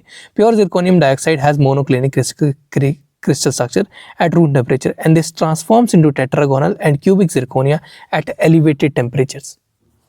Next, what is Brinell's hardness number? Brinell's hardness number is directly proportional to the tensile strength. Brinell's hardness number, it is directly proportional to the tensile strength and it is mostly used for dental gold alloys. ठीक। Next, anti rust agent among these is what? तो 2% sodium nitrite ये एक anti rust या फिर corrosive inhibitor agent होता है। It's also known as anti rust agents. Instrument जैसे कि डेंटल बर हो गए, they are dipped into it before autoclaving to prevent them from corrosion. Sodium carbonate and sodium borate are also used as anti-rust agent, but ये sodium nitrite जो है ये 2% अगर आप यूज करते हो तो it is a very effective agent. Next, which of the following is a component of flux that helps in removing the preserving layer या फिर passivating layer को रिमूव करने के लिए हमें कौन सी चीज यूज की जाती है? Passivating layer को रिमूव करने के लिए we use fluoride. Okay, we use what? Fluoride. Snoop hardness measurement is done with indenter in the shape of what?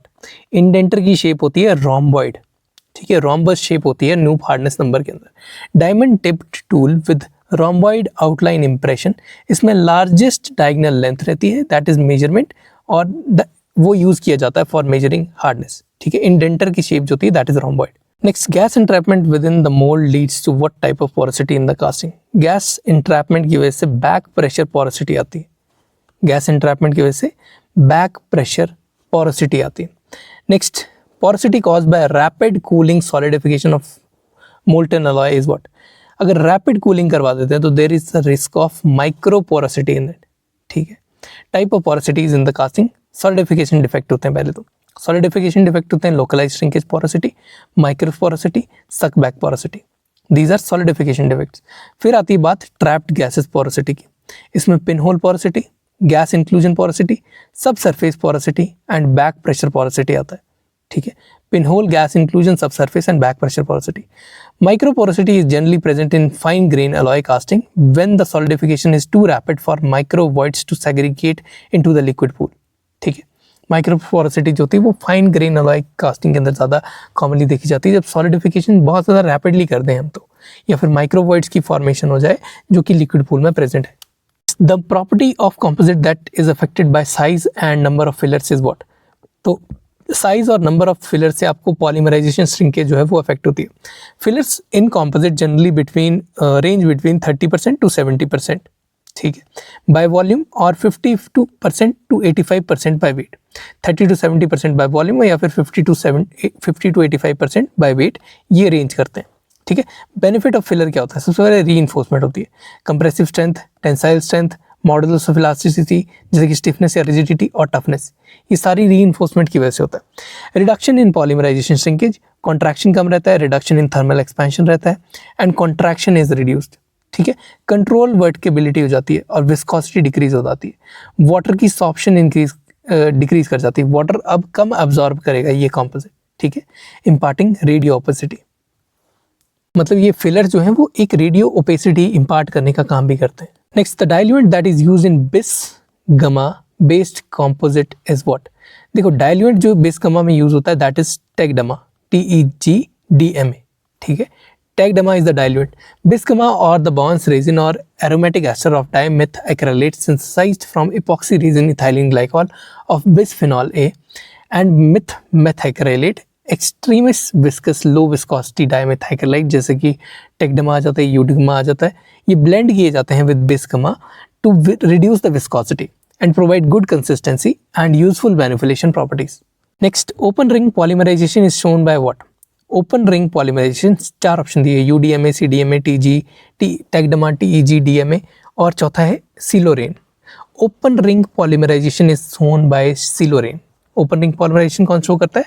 सिलोरेन show करता है। सिलोरेन और oxirane, it is a tetra functional epoxy siloxane monomer that cures via ring opening polymerization. Next, shrinkage due to loss of water and alcohol is seen in what? Shrinkage due to loss of alcohol and water is seen in silicate bonded cements, ठीक है। Coherent gel of polysilicic acid in ethyl silica bonded investment materials during drying or loss of water and alcohol below 168 degrees centigrade leads to setting shrinkage. Next, maximum rigidity is seen in a major connector of what? Maximum rigidity major connector of Chrome cobalt alloy उसके अंदर देखी जाती है, Chrome cobalt alloy के अंदर देखी जाती है। क्रोम कोबाल्ट अलॉय या फिर COCr and nickel chromium alloy compare with cast gold have light weight, have more stiffness, ठीक है, इलास्टिक मॉडुलस ज़्यादा होता है, मोर स्ट्रेंथ होती है और लेस कॉस्ट है। Gold formed by spray atomization and chemical precipitation of molten gold is known as what kind of gold? It is known as granular gold. Granular gold. Next, cast of dental stone if stored in temperature greater than 90 degree centigrade, तो वहाँ पे क्या होगा? यहाँ पे conversion हो जाएगा hemihydrate, dihydrate से हेमीहाइड्रेट की तरफ, मतलब कास्ट जो है वो कॉन्ट्रैक्ट कर जाती है। Dental stone that is alpha hemihydrate, it shows contraction on heating over 90 degree centigrade, ठीक। नेक्स्ट, हाई फ्यूजिंग सिरेमिक्स कौन से होते हैं?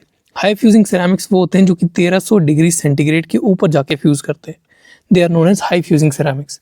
क्लासिफिकेशन ऑफ सिरेमिक्स 4 तरह की होती है, ठीक है। हाई फ्यूजिंग जो 1300 से ऊपर, 1300 डिग्री सेंटीग्रेड से ऊपर फ्यूज़ करते हैं। मीडियम फ्यूजिंग जो 1101 से लेकर 1300 डिग्री सेंटीग्रेड के बीच में फ्यूज़ करते हैं। फिर लो फ्यूजिंग आते हैं, दैट इज 850 से लेकर 1100 डिग्री सेंटीग्रेड के बीच में फ्यूज़ करते हैं। फिर आते हैं अल्ट्रा लो फ्यूजिंग हमारे पास, जो कि लेस देन 850 डिग्री सेंटीग्रेड पे फ्यूज़ करते हैं। Next, primary teeth differ from permanent teeth in having what? Primary teeth में मार्क्ड सर्वाइकल प्रोमिनेंस होती है rather than the permanent teeth. Next, elevated occlusal patterns of the tooth which forms the developmental grooves is called as what? Elevated occlusal patterns of the tooth which forms developmental grooves is called as a cusp. Tooth which completes its eruption between 11 to 13 years of age is what? 11 to 13 years of age में maxillary canine जो होता है वो erupt करता है, ठीक है, 11 से 13 साल में। Next, cusp of carabella is seen where? Cusp of carabella is seen in maxillary first molar, that is mesial to mesiolingual cusp. It is present. Which of these is the inner lining of calcified dentinal tubules? Inner lining of calcified dentinal tubules होती है वो lamina limitans से बनी होती है। किससे? Lamina लिमिटेंस से, ठीक है। Next, occlusal morphology of mandibular second premolar is all except what? Occlusal जो मैंडिबुलर सेकंड प्रीमोलर है उसकी मॉर्फोलॉजी, ऑक्लूजल मॉर्फोलॉजी में अगर 3 कस्प यूज हो रहे हैं तो वाई शेप्ड मॉर्फोलॉजी आती है। 3 कस्प यूज हो रहे हैं, वाई शेप्ड मॉर्फोलॉजी। H और U शेप्ड मॉर्फोलॉजी आती है जब 2 कस्प यूज हो रहे होते हैं, ठीक है। YHU के अलावा कोई भी अगर शब्द दिया होगा तो that will be a wrong answer. Next, difference between maxillary canine and the mandibular canine is that the primary maxillary canine has what? Primary maxillary canine पर प्राइमरी में इतना डिफरेंस नहीं आता, लेकिन अगर परमानेंट की बात करते हैं तो परमानेंट में cusp tip of maxillary is nearly centred over the root when viewed labially. जब उसको लेबली देखते हैं तो कस्प टिप जो है वो सेंटर्ड होती है मैक्सिलरी में, ठीक है। Next, penultimate tooth in the oral cavity is what? Maxillary second molar जो है, maxillary second molar, it is the penultimate tooth in the oral cavity. यहाँ जो वर्ड पेन अल्टीमेट का मतलब होता है, पेन अल्टीमेट मतलब ultimate दांत जो है उसके पहले जो दांत आ रहा है, ठीक है, वो कौन सा होता है ओरल कैविटी में? लास्ट दांत से पहले वाला दांत कौन सा आता है? लास्ट दांत से पहले दांत आता है सेकंड मोलर, ठीक है, that is penultimate tooth in the oral cavity. Next, newly erupted tooth is covered with what? Newly erupted tooth is covered with Nasmyth membrane, ठीक है. Complete crown of newly erupted tooth is covered by Nasmyth membrane और primary enamel cuticle. किसके साथ covered होता है? Primary enamel cuticle के साथ covered होता है. Next, stratum इंटरमीडियम contains what? Stratum इंटरमीडियम में अल्कलाइन फॉस्फेटेज एंजाइम जो है वो प्रेजेंट होती है. Cells of stratum intermedium are characterised by very high activity of enzyme alkaline phosphatase. Next, punched out margins are seen in which? तो punched out margin आपको syphilitic ulcers में देखे जाते हैं. Syphilitic ulcers have punched out margins, ठीक है, with clear cut vertical edges. Clear cut vertical edges होते हैं उसमें, ठीक है. उसके बाद next, rolled out margins are seen where? Rolled out margins आपके स्क्वैमस सेल कार्सिनोमा में देखे जाते हैं. Rolled out margins in squamous cell carcinoma. Next, the calcitonin secretion is increased in which thyroid malignancy? जब मेडुलरी कार्सिनोमा होता है तब जाके कैल्सिटोनिन सिक्रीशन जो है वो इंक्रीज हो जाती है.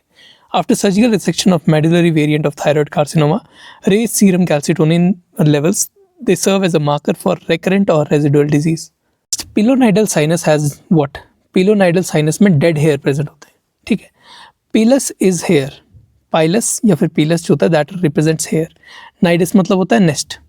A pilonidal sinus means a hair nest of hair, ठीक है. A pilonidal sinus is subcutaneous tract containing hair. Most common site is coccyx and lower sacrum in natal clefts, ठीक है. ये कॉसिक्स और लोअर सैक्रम देखे जाते हैं in the natal क्लेफ्ट्स जब बच्चा लेके पैदा होता है. Treatment is complete excision of the tract with all its ramifications, ठीक. Next, gene responsible for achondroplasia is what gene? FGFR3 gene जो है वो रिस्पॉन्सिबल होती है for achondroplasia. Next, technique to identify locus of a gene is और to a chromosome is called as what? हम एक locus को आइडेंटिफाई कर रहे हैं to a gene in a chromosome, it is known as gene mapping. क्या बोलते हैं इसको? जीन मैपिंग बोलते हैं. Next, disease transmitted from father to daughters would be what? X linked dominant disease होंगी, वही डिजीजेस फादर टू डॉटर जो है वो क्लासीफाई करी जाती हैं या फिर ट्रांसफर करी जाती हैं बहुत easily. Next, disease transmitted from mother to all children will be what disease? Mother से सारी चिल्ड्रन में जा रही है, चाहे वो एक्स लिंक है चाहे वो वाई जीन है, तो वो होती है माइटोकॉन्ड्रियल डिजीजेस, ठीक है. माइटोकॉन्ड्रियल डिजीजेस माँ से बच्चों में जाती है. Certain cases of mitochondrial diseases have mitochondrial inheritance. This occurs when the mitochondria contain their own DNA.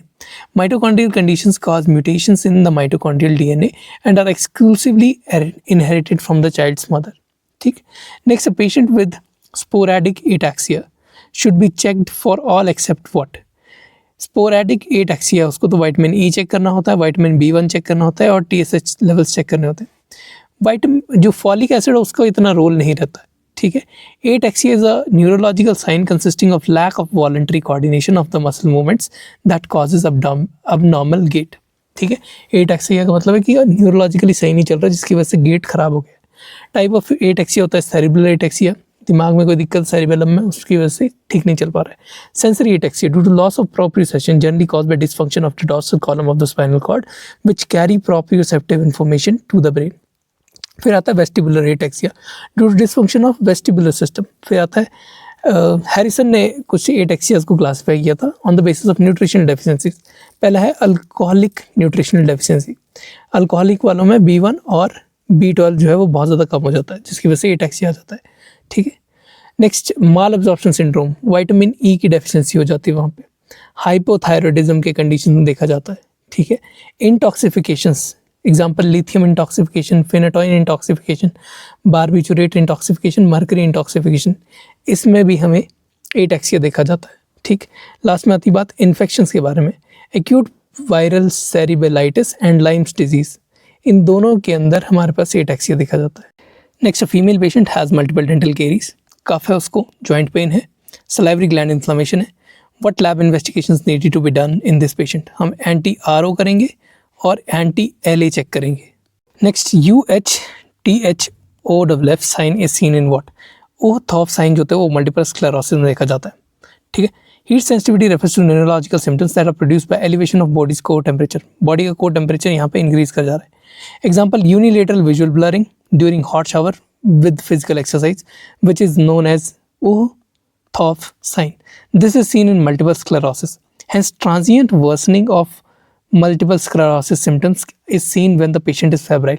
जब पेशेंट को फीवर चढ़ता है तो उसको ट्रांजिएंट वर्सनिंग हो जाती है सारे सिम्टम्स की. Next, permanent bronchial dilation is seen in what. Permanent bronchial dilation आपकी ब्रोंकास्टैसिस में देखी जाती है. कहाँ देखी जाती है? ब्रोंकास्टैसिस में. ठीक है.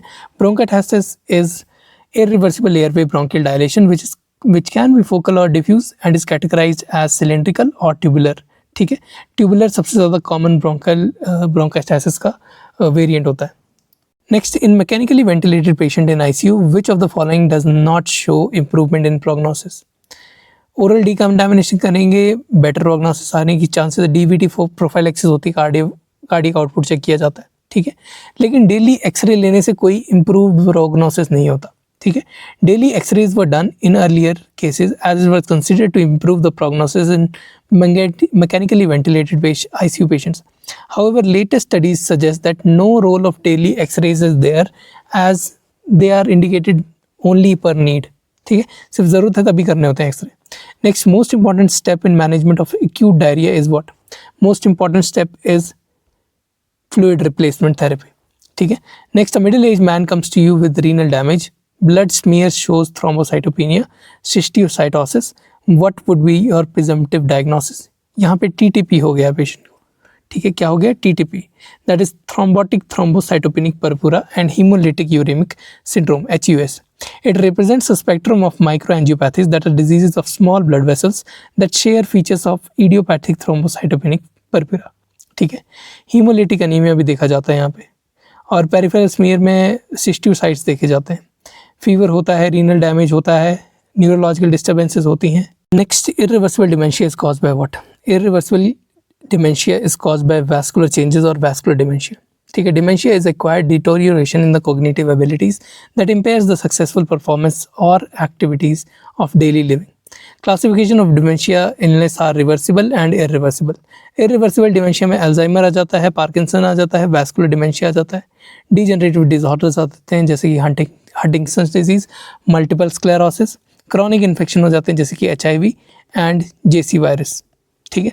रिवर्सिबल डिमेंशिया में क्या होता है? रिवर्सिबल डिमेंशिया आपका इंटॉक्सिफिकेशन की वजह से ज़्यादा होता है, जैसे अल्कोहल इंटॉक्सिफिकेशन होगी, ड्रग या मेडिकल इंटॉक्सिफिकेशन होगी.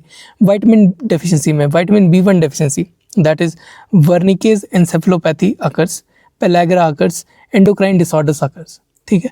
हाइपोथायरॉयडिज्म में, एड्रीनल इंसफिशिएंसी में, कशिंग डिजीज़ में, नॉर्मल हाइड्रोसिफिलिस में, क्रॉनिक STH केसेस में, न्यूप्लाज्म में ये डिमेंशिया जो है वो अकर कर सकता है. Any vascular disease, that is the second most common frequent cause for dementia in elderly patients or patients with limited access to healthcare. Next, ventricular-septal defect showing reverse blood flow shunt is known as what? It is known as Eisenmenger anomaly. क्या बोलते हैं इसको? Eisenmenger anomaly बोलते हैं. EISCNMENGER anomaly. It is known as ventricular-septal defect anomaly. ठीक है. In ventricular-septal defect, the most common of all the cardiac births or defects either occur in isolated defects or in combination of anomalies. Spectrum of defects, spontaneous closure to congestive cardiac failure and death could be a thing that could be seen in this ventricular septal defect. Eisenmenger syndrome में क्या होता है? Large communication between left and right circulations is there. ठीक है. Normally left और right के बीच में blood खुद ही flow कर जाता है at the aorta pulmonary and ventriculoatrial levels and bidirectional or predominantly right to left side shunts. Because of the high resistance and obstructive pulmonary hypertension, this Eisenmenger syndrome occurs. ठीक है. और इसमें भी हमारे पास ventricular septal defect हो जाता है, showing reverse blood flow. Ventricular septal defect होता है यहाँ पे Eisenmenger में. Next, which of these AHIs, that is apnea hypopnea index, will you classify as obstructive sleep apnea into severe category? ठीक है. severe category में classify करने के लिए हमारे पास एपिसोड्स होने चाहिए, वो greater than 30 एपिसोड्स पर आना चाहिए.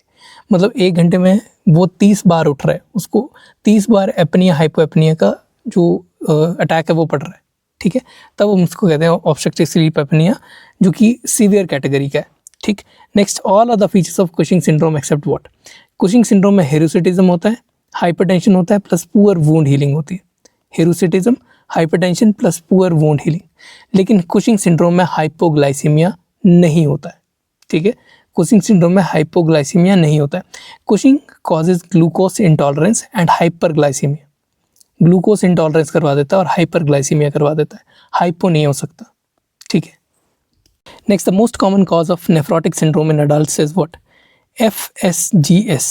FSGS होता है, it is the most common cause of nephrotic syndrome in adults. FSGS का मतलब होता है फोकल सेगमेंटल ग्लोमेरुलोस्क्लेरोसिस। इन ब्लैक अडल्ट सबसे ज़्यादा देखी जाती है। Next, the commonest glomerulonephritis in adults is what? The commonest glomerulonephritis is by IgA nephropathy. Next, the most common site for IM injections in adults is what? IM injection के लिए सबसे ज़्यादा common sites होती है, that is deltoid, adults के लिए, और बच्चों में ये होती है वास्तस लेटरालिस, ठीक है। Common site for subcutaneous route of drug administration or vaccine administration in adults is outer tricep area. Most common site for intramuscular routine route of drug vaccine administration in adults is deltoid muscle. ठीक है. In both these routes, we use a needle length of 5/8 inch for subcutaneous route or 1 to 1.5 inch for IM route, depending upon the patient's gender and patient's weight. Aspiration is not needed in subcutaneous and IM routes as there are no large vessels there. But aspiration before injection is a healthy habit so that you accidentally do not cause any harm to the patient. Next, which of these is correct dose of administration of adrenaline in case of anaphylaxis or emergency? यहाँ पे हम 0.5 milligram 1:1000 adrenaline का subcutaneously inject करते हैं, 1:1000। लेकिन condition के साथ भी वेरी होती चीज़ें। फॉर माइल्ड सिम्टम्स जैसे कि प्यूराइटिस और अर्टिकेरिया हो गया पेशेंट को, तो 0.3 to 0.5 ml of 1:1000 adrenaline, that is 1 gram per ml via subcutaneous और IM route is given. For severe reaction के लिए सेम रिपीटेड डोज हम देते हैं 5 to 20 मिनट्स के इंटरवल के बाद, ठीक है। अगर सीवियर रिएक्शन तो हर 5 से 20 मिनट के बाद हमें ये डोज रिपीट करनी होती है। For non responders very severe reaction, ठीक है, या फिर किसी में बहुत ज़्यादा सीवियर एनाफिलैक्टिक रिएक्शन हो तो वहाँ पे हम एड्रेनलिन देते हैं 2.5 ml 1:10,000 एड्रेनलिन 1 मिलीग्राम पर ml, ठीक है, 1 मिलीग्राम पर ml देते हैं। IV इन्फ्यूजन देते हैं directly IV infusion and repeat at 5 to 10 minutes as required. Which of these noradrenergic and specific serotonergic antidepressant कौन सा इनमें से? That is NaSSA कौन सा इनमें से? It is मिर्ताज़पाइन। मिर्ताज़पाइन जो है वो नॉरएड्रेनर्जिक है और स्पेसिफिकली सेरोटोनर्जिक एंटीडिप्रेसेंट है, okay. Next, N-butyl N-cyanoacrylate is used for what? N-butyl N-cyanoacrylate is used for skin apposition। किस काम में आता है? स्किन एपोजिशन के काम में आता है। Next, which of these drug dosages is needed to be modified in the renally impaired patient? ठीक है, मॉडिफाइड आप फ्लूकोनाजोल को करोगे, कीटोरोलैक को करोगे, आइबुप्रोफेन को करोगे, ठीक है। लेकिन PCM दैट इज एसिटाअमीनोफेन, उसको मॉडिफाई करने की ज़रूरत नहीं होती। Let's go with the theory. Various drugs needed for the dose adjustment in the renal failure. Most commonly NSAIDs की डोज एडजस्टमेंट करनी पड़ती है, ठीक है। फ्लूकोनाजोल की भी हमें रीनली इम्पेयर्ड पेशेंट में अभी हमने बात की एडजस्टमेंट करनी पड़ेगी, डोज एडजस्टमेंट करनी पड़ती है। Next, 25-year-old asthmatic patient on theophylline is given ciprofloxacin by his dentist. He develops dyspnea and palpitations. What could be the cause for this? देखो, सिप्रोफ्लॉक्सासिन जो है वो इनहिबिट कर देती है मेटाबॉलिज्म ऑफ थियोफिलिन का, ठीक है, जिसकी वजह से पेशेंट जो है वो जो थियोफिलिन है वो मेटाबोलाइज नहीं हो पाता बॉडी के अंदर, तो वो थियोफिलिन की टॉक्सिसिटी होना शुरू हो जाती है, जिसकी वजह से डिस्निया और पैल्पिटेशन आना शुरू हो जाते हैं। Fluoroquinolone, ciprofloxacin, norfloxacin and pefloxacin they increase the plasma concentration of theophylline, caffeine, warfarin. इन तीनों की प्लाज्मा कंसंट्रेशन इंक्रीज कर देता है, thereby inhibition of their metabolism. These drugs causes toxicity, ठीक है, क्योंकि मेटाबोलाइज नहीं होगा, बॉडी से बाहर नहीं जाएगा, टॉक्सिसिटी हो जाएगी। Also know that NSAIDs may enhance the CNS toxicity of fluoroquinolones, ठीक है। CNS टॉक्सिसिटी जैसे सिप्रोफ्लॉक्स, नॉरफ्लॉक्स और परफ्लॉक्सासिन हो गई, ये फ्लोरोकिनोलॉन्स हैं हमारे। NSAIDs अगर इनके साथ दिए जाते हैं तो इनकी CNS टॉक्सिसिटी को इंक्रीज कर देते हैं, ठीक है। एंटासिड्स, सुक्राल्फेट, आयरन सॉल्ट्स ये रिड्यूस करते हैं एब्जॉर्प्शन ऑफ फ्लोरोकिनोलॉन्स को, तो एंटासिड वगैरह के साथ नहीं देना है, NSAID के साथ नहीं देना है। Next, a 28-year-old lady on OCP, oral contraceptive pills, takes tetracycline and becomes pregnant. This is because of what? Tetracycline inhibits the enterohepatic circulation, causing increased excretion of oral contraceptive pills. तो इसके बीच में अगर वो coitus या फिर कोई भी sexual इसमें पार्टिसिपेट करती है तो वहाँ पे प्रेगनेंसी होने का चांस रहता है. Causes of oral contraceptive failure enzymes include phenytoin, phenobarbital, primidone, carbenzapine, and rifampin. They induce the metabolism of estrogenic and progestational component and suppress the intestinal microflora. ठीक है. टेट्रासाइक्लिन एम्पिसिलिन जो होते हैं वो एंटेरोहेपेटिक सर्कुलेशन ऑफ ईस्ट्रोजन को रोक देते हैं, जिसकी वजह से जो ईस्ट्रोजन है वो ज़्यादा से ज़्यादा बाहर निकलना स्टार्ट हो जाता है. ठीक है, डीकॉन्जुगेट होना स्टार्ट हो जाता है बॉडी से. ठीक है, तो ब्लड लेवल में ईस्ट्रोजन फॉल कर जाता है. जैसे ईस्ट्रोजन फॉल करेगा, अगर कोइटस होता है और सक्सेसफुल फर्टिलाइजेशन हो जाती है तो pregnancy will take place. Next, 40-year-old lady takes warfarin for DVT prophylaxis. ठीक है, she was given cefoperazone for dental infection, after which she experienced vaginal bleed and dark colored urine. ये किस चीज़ की वजह से हुआ है? It is due to hypoprothrombinemia. ठीक है, by additive reaction hypoprothrombinemia हो गया है एंड ब्लीडिंग. वो दोनों जो होते हैं वो सीवियर एडवर्स इफेक्ट्स होते हैं कि हम सेफेट्राइक्सोन वारफेरिन के साथ ले रहे हैं. ठीक है, वारफेरिन एक विटामिन के एंटागनिस्ट है that also causes hypothrombinaemia and bleeding. Additive effect of these two drugs अगर हम साथ में देते हो तो देखा जाता है हिमैच यूरिया देखा जाता है. ठीक है, प्लस डार्क कलर्ड यूरिन देखा जाता है इसके अंदर. Next, the abuse of which of these drugs causes seizures most commonly. अगर कोकेन पेशेंट लेता है, 4 ऑप्शन दिए हैं, benzodiazepines, barbiturates, morphine. Benzodiazepine, barbiturate और मॉर्फिन, ये 3 ऑप्शन है. और चौथा ऑप्शन है कोकेन. कोकेन इन चारों में से सबसे ज़्यादा कॉमनली सीजर्स इंड्यूस कर देता है. ठीक है, drugs that can cause seizures are alkylating agents, जैसे कि बुसल्फैन, क्लोरैम्ब्यूसिल उसका दूसरा नाम आ गया. एंटी मलेरियल्स जैसे क्लोरक्यून आ गया, मेफ्लोक्यून आ गया, ये भी हमारे पास सीजर्स कॉज करते हैं. एंटी मैक्रोबियल्स जैसे कि बेटालैक्टिन, एंटीबायोटिक्स आ गए, क्यूनोलॉन्स आ गए, आइसोनियाजिड आ गया, एसाइक्लोविर, गैंसीसाइक्लोविर. ठीक है, ये सारे भी सीजर्स कॉज करते हैं. फिर आती बात एनेस्थेटिक्स एंड एनाल्जेसिक के बारे में. एनेस्थेटिक्स एंड एनाल्जेसिक्स के बारे में जिसमें मेपेरिडीन आ जाता है, फेनेटाइल आ जाता है, फेंटेनाइल आ जाता है, ट्रामाडोल आ जाता है. ठीक है, फिर आती बात लोकल एनेस्थेटिक्स के बारे में. Dietary supplements, ephedra, ginkgo, immunomodulatory drugs, cyclosporine, tacrolimus, ये सारी चीज़ें से सीजर्स कॉज करने की ताकत रखती हैं. ठीक है, commonly most common cause seizures का जो होता है वो एम्फेटामाइन होता है, कोकेन होता है, फिनसाइक्लिडीन होता है, मिथाइल फेनिडीन होता है, फ्लोमेजिल होता है. ठीक है, और विड्रॉल सिम्टम ऑफ बेंजोडाइजेपिन में भी कभी कभार विड्रॉल सिम्टम में सीजर आते हैं. बारबिचुरेट में भी कभी कभार जब विड्रॉल होता है तो सीजर्स आते हैं. जब विड्रॉल अल्कोहल का होता है, बैक्लोफेन का होता है, ज़ोलपीडेम का होता है, उसमें सीजर्स आने के चांसेस होते हैं, लेकिन ज़रूरी नहीं है कि आएंगे. Next, the drug of choice for vancomycin resistant staphylococcus aureus infection is what. अगर वैंकोमाइसिन रेजिस्टेंट स्टेफाइलोकोकस ऑरियस है तो वहाँ पे डैप्टोमाइसिन हम देते हैं. What do we give?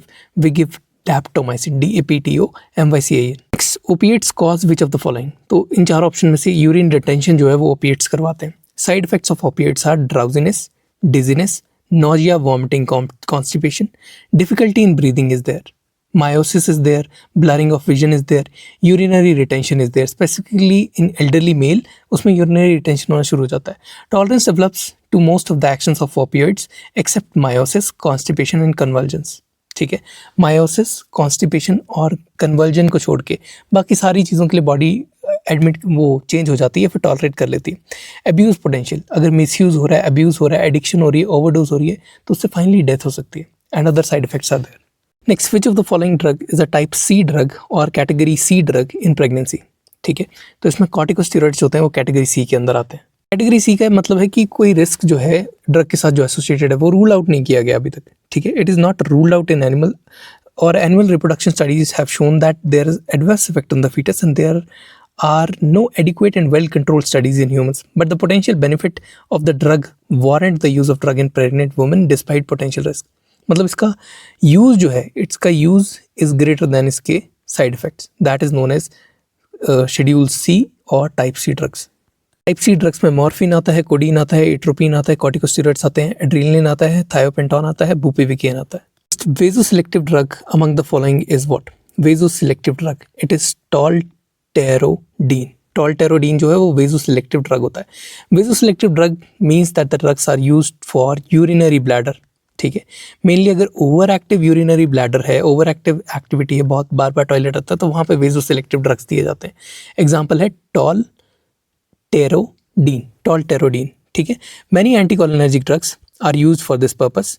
ऑक्सीब्यूटिनिन, ठीक है, प्रोपाइल और प्रोपेनथेलिन, इमाट्रिप्टिन, टॉलटेरोडीन, ट्रोस्पियम, डेरिफेनासिन और सॉलिफेनासिन, ये सारी ड्रग्स जो होते हैं वो इसमें यूज होते हैं। Next, the frontal headache can be cause due to what? Frontal headache can cause due to indomethacin, ठीक है। इंडोमेथासिन का एक साइड इफेक्ट रहता है। Some of the facts about NSAIDs are, all NSAIDs are acidic in nature except nabumetone, ठीक है। नैब्यूमेटॉन को छोड़ के सारे नसेड्स एसिडिक इन नेचर होते हैं। सारे नसेड रेस्मिक मिक्सचर होते हैं except naproxen. All NSAIDs are racemic mixtures except naproxen. ज़्यादातर एन से इसकी जो है वो डिफरेंट चीज़ आ रही है। It is present as a single enantiomer and diclofenac have no chiral centre. Naproxen जो होता है वो सिंगल इनैंशियोमर की तरह प्रेजेंट होता है और डिक्लोफिनैक का कोई कायरल सेंटर नहीं होता, ठीक। बाकी सारे नसेड जो होते हैं वो क्या बोलते हैं, रेस्मिक मिक्सचर होते हैं। NSAID which can cause frontal headache is indomethacin. Only NSAID which can be used IV, सिर्फ एक ही नसेड है जो IV हम यूज़ कर सकते हैं, दैट इज़ कीटोरोलैक, ठीक है। Ketorolac is the only NSAID that can be used IV, ठीक है। अगली बात आती है रेयस सिंड्रोम के बारे में। Risk of Reye's syndrome, REYES syndrome with aspirin in children less than 12 years of age. Long acting NSAIDs होते हैं, पिरोक्सीकैम आता है और टेनॉक्सीकैम होता है, क्योंकि इनका इंटेरोहेपेटिक साइक्लिंग स्लो रहता है, इसलिए ये लॉन्ग एक्टिंग रहते हैं। Next, which of these drugs is a selective COX-2 inhibitor? Celecoxib is a selective COX-2 inhibitor. Okay, 4 option दिए हैं जिसमें से Celecoxib is a selective COX-2 inhibitor. Next, which of these is a long acting drug? इनमें से कौन सा जो है वो लॉन्ग एक्टिंग ड्रग है due to its enterohepatic circulation? तो इनमें से हमारे पास piroxicam is a long acting drug, ठीक है। Piroxicam and tenoxicam are the longest acting NSAIDs due to the enterohepatic circulation, ठीक है। Chloramphenicols, tetracyclines, oestrogen, rifampicin and dapsone, they also undergo enterohepatic circulation, ठीक है। Drugs inhibiting the enterohepatic circulation are ampicillin and tetracycline. अगर हमें एंटेरोहेपेटिक circulation कम करनी है तो हम एम्पिसिलिन और टेट्रासाइक्लिन देंगे किसी भी ड्रग के साथ, ठीक है। लेकिन जाहिर सी बात है कि कोई हमारे पास साइड इफेक्ट नहीं होना चाहिए, या फिर कॉन्जुगेटेड साइड इफेक्ट नहीं होना चाहिए, या एडिटिव इफेक्ट कोई साइड इफेक्ट की तरह नहीं बनना चाहिए। Next, the long term use of carbamazepine causes what change in its metabolism? अगर हम कार्बेज़िपाइन का बहुत ज़्यादा यूज़ करते हैं तो there is increase in the metabolism and reduce duration of action of carbamazepine, ठीक है। On initiation therapy half of the carbamazepine is use, that is 20 to 40 hours के अंदर यूज हो जाती है। It decreases to 10 to 20 hours on chronic use due to the auto induction of its metabolism, ठीक है। अगर आप बहुत यूज़ करोगे तो बॉडी ऑटो इंडक्शन ऑफ कार्बेज़िपाइन जो है वो इनिशिएट कर देती है। Next, long term high dose of carbamazepine causes what? Long term high dose of carbamazepine अगर आप यूज़ कर रहे हो तो it will cause aplastic anaemia, okay. Chronic uptake of carbamazepines have following side effects, adverse effects. Drugs that are related to neurotoxicity, sedation हो सकती है, dizziness, vertigo, diplopia, ataxia, worsening of seizures is there. GIT में nausea, vomiting रहता है। Hyper sensitivity reactions हो सकते हैं जैसे कि rash, photosensitivity, hepatitis, mild leucopenia. Rarely agranulocytosis होती है and aplastic anaemia is very rare, ठीक है। Acute toxicity of carbamazepine causes coma. Acute toxicity अगर होती है तो कोमा हो जाता है, कन्वर्जन हो जाते हैं, कार्डियोवैस्कुलर कोलैप्स हो जाता है। Next, candidal infections in HIV resistant to fluconazole is treated with what? Candidal infection in HIV resistant to fluconazole is treated with amphotericin B. क्या देंगे? Amphotericin B देंगे।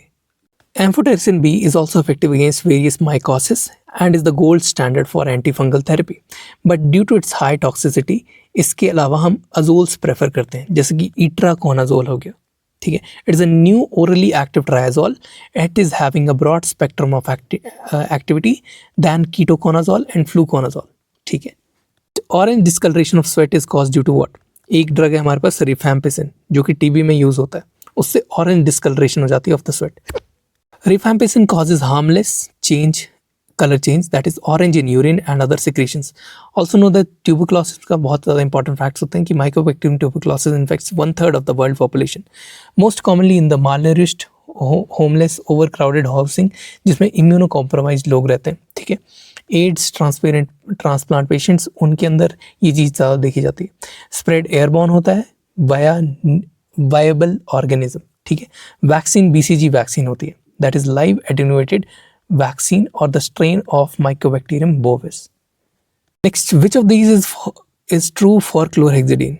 क्लोरहेक्सिडीन जो है वो ब्राउन स्टेनिंग ऑफ टीथ करवा देता है। ये एक बहुत ही कॉमनली आस्क्ड क्वेश्चन है। Chlorhexidine is a powerful non irritating antiseptic mechanism of action is by disruption of bacterial cell membrane and it is bactericidal, ठीक है।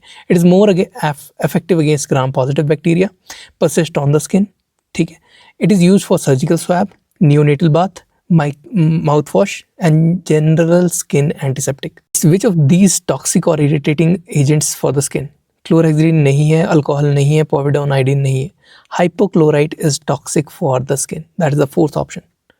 But when used in right concentrations, all these agents including hypochlorite are used as skin disinfectants, ठीक है। Week chlorine solution अगर हम बहुत ज़्यादा week लें 0.05%, तो वो हाइपोक्लोराइट जो होता है वो हाथ धोने के लिए यूज़ किया जाता है, it's use for washing hands. लेकिन सोडियम हाइपोक्लोराइट अगर पावरफुल कंसनट्रेशन में लेते हैं हम, तो इट इज़ डिसइंफेक्टेंट, ओके, लेकिन वो ज़्यादा इरिटेटिंग इफेक्ट देता है। और सोडियम हाइपोक्लोराइट डेयरी में भी यूज़ किया जाता है। It is unstable and too irritating to be used as an antiseptic except for RCT in dentistry, ठीक है। In high concentration hypochlorite becomes unsafe and hence it is marked as an unsafe choice of use, मतलब antiseptic की तरह, मतलब हाथ धोने के लिए नॉर्मली इसको यूज़ नहीं किया जाता हाइपोक्लोराइट को। Next, autoclaving works at which of these settings? 121 degree centigrade के लिए बारे में पूछ रहे हैं, तो 121 degree centigrade, 121 degree centigrade, 15 PSI pressure and for 15 minutes, okay. 121 degree centigrade, 15 psi pressure and for 15 minutes. It does not kill prions and some toxins are released by certain bacteria जैसे कि सेरुलाइड, ठीक है। बाकी साइकिल्स होती हैं इसकी, होती हैं 134 degree centigrade for 3 minutes and 121 degree centigrade for 15 minutes. Quality control में हमें स्पोर्स डालने पड़ते हैं जो कि हीट रेजिस्टेंट बैक्टीरियम के होते हैं, जियोफिलिस स्टीरियोथर्मोफिलस, जियोबैसिलस स्टीरियोथर्मोफिलस, क्या नाम होता है, जियोबैसिलस स्टीरियोथर्मोफिलस, इसके स्पोर्स डालते हैं। If the autoclave does not reach the right temperature, the spores will germinate when incubated and their metabolism will change the colour of the pH sensitive chemical. तो उससे हमें स्पोर के पेपर पे पता चल जाता है कि ऑटोक्लेव ढंग से नहीं चल रहा है, ठीक है। अगर ये स्पोर्स जर्मिनेट नहीं करते हैं तभी हमारा ऑटोक्लेव जो है उसको ठीक माना जाता है। The sterilization of bronchoscopes is done by using what? Bronchoscope जो होता है उसकी sterilization जो होती है that is done by using glutaraldehyde. Glutaraldehyde is an aldehyde effective against tubercle bacilli, fungi, viruses. It is less toxic and irritant as compared to formaldehyde. Glutaraldehyde come toxic है as compared to formaldehyde. It is used to sterilize cystoscopes, bronchoscopes, corrugated anesthetic tubes, face mask, plastic endotracheal tubes, metal instruments and polythene tubings. Typically 2% glutaraldehyde solution is used, ठीक है। ये high level disinfection करवाता है लेकिन sterilization नहीं करवाता, it's causing disinfection, ठीक है। साइकिल कितनी देर की चलती है? 20 मिनट के लिए 20 डिग्री सेंटीग्रेड पे हम इसको यूज़ करते हैं 2% ग्लूटाराल्डिहाइड को। अगर ग्लूटाराल्डिहाइड से हमने स्टरलाइजेशन करनी है तो हमें ओवर 10 आवर्स किसी भी चीज़ को, या फिर 10 घंटे से ज़्यादा किसी भी चीज़ को उसके अंदर डाल के रखना पड़ेगा, ठीक है। वो क्लासिकली साइड किया जाता है for cold sterilisation, but it will still leave some of the spores, ठीक है। स्पोर्स को नहीं मार पाएगा, कुछ स्पोर्स को नहीं मार पाएगा ये, ठीक है। But high level of disinfection achieve करने के लिए we will go for 20 minutes at 20 degree centigrade and for 2% glutaraldehyde.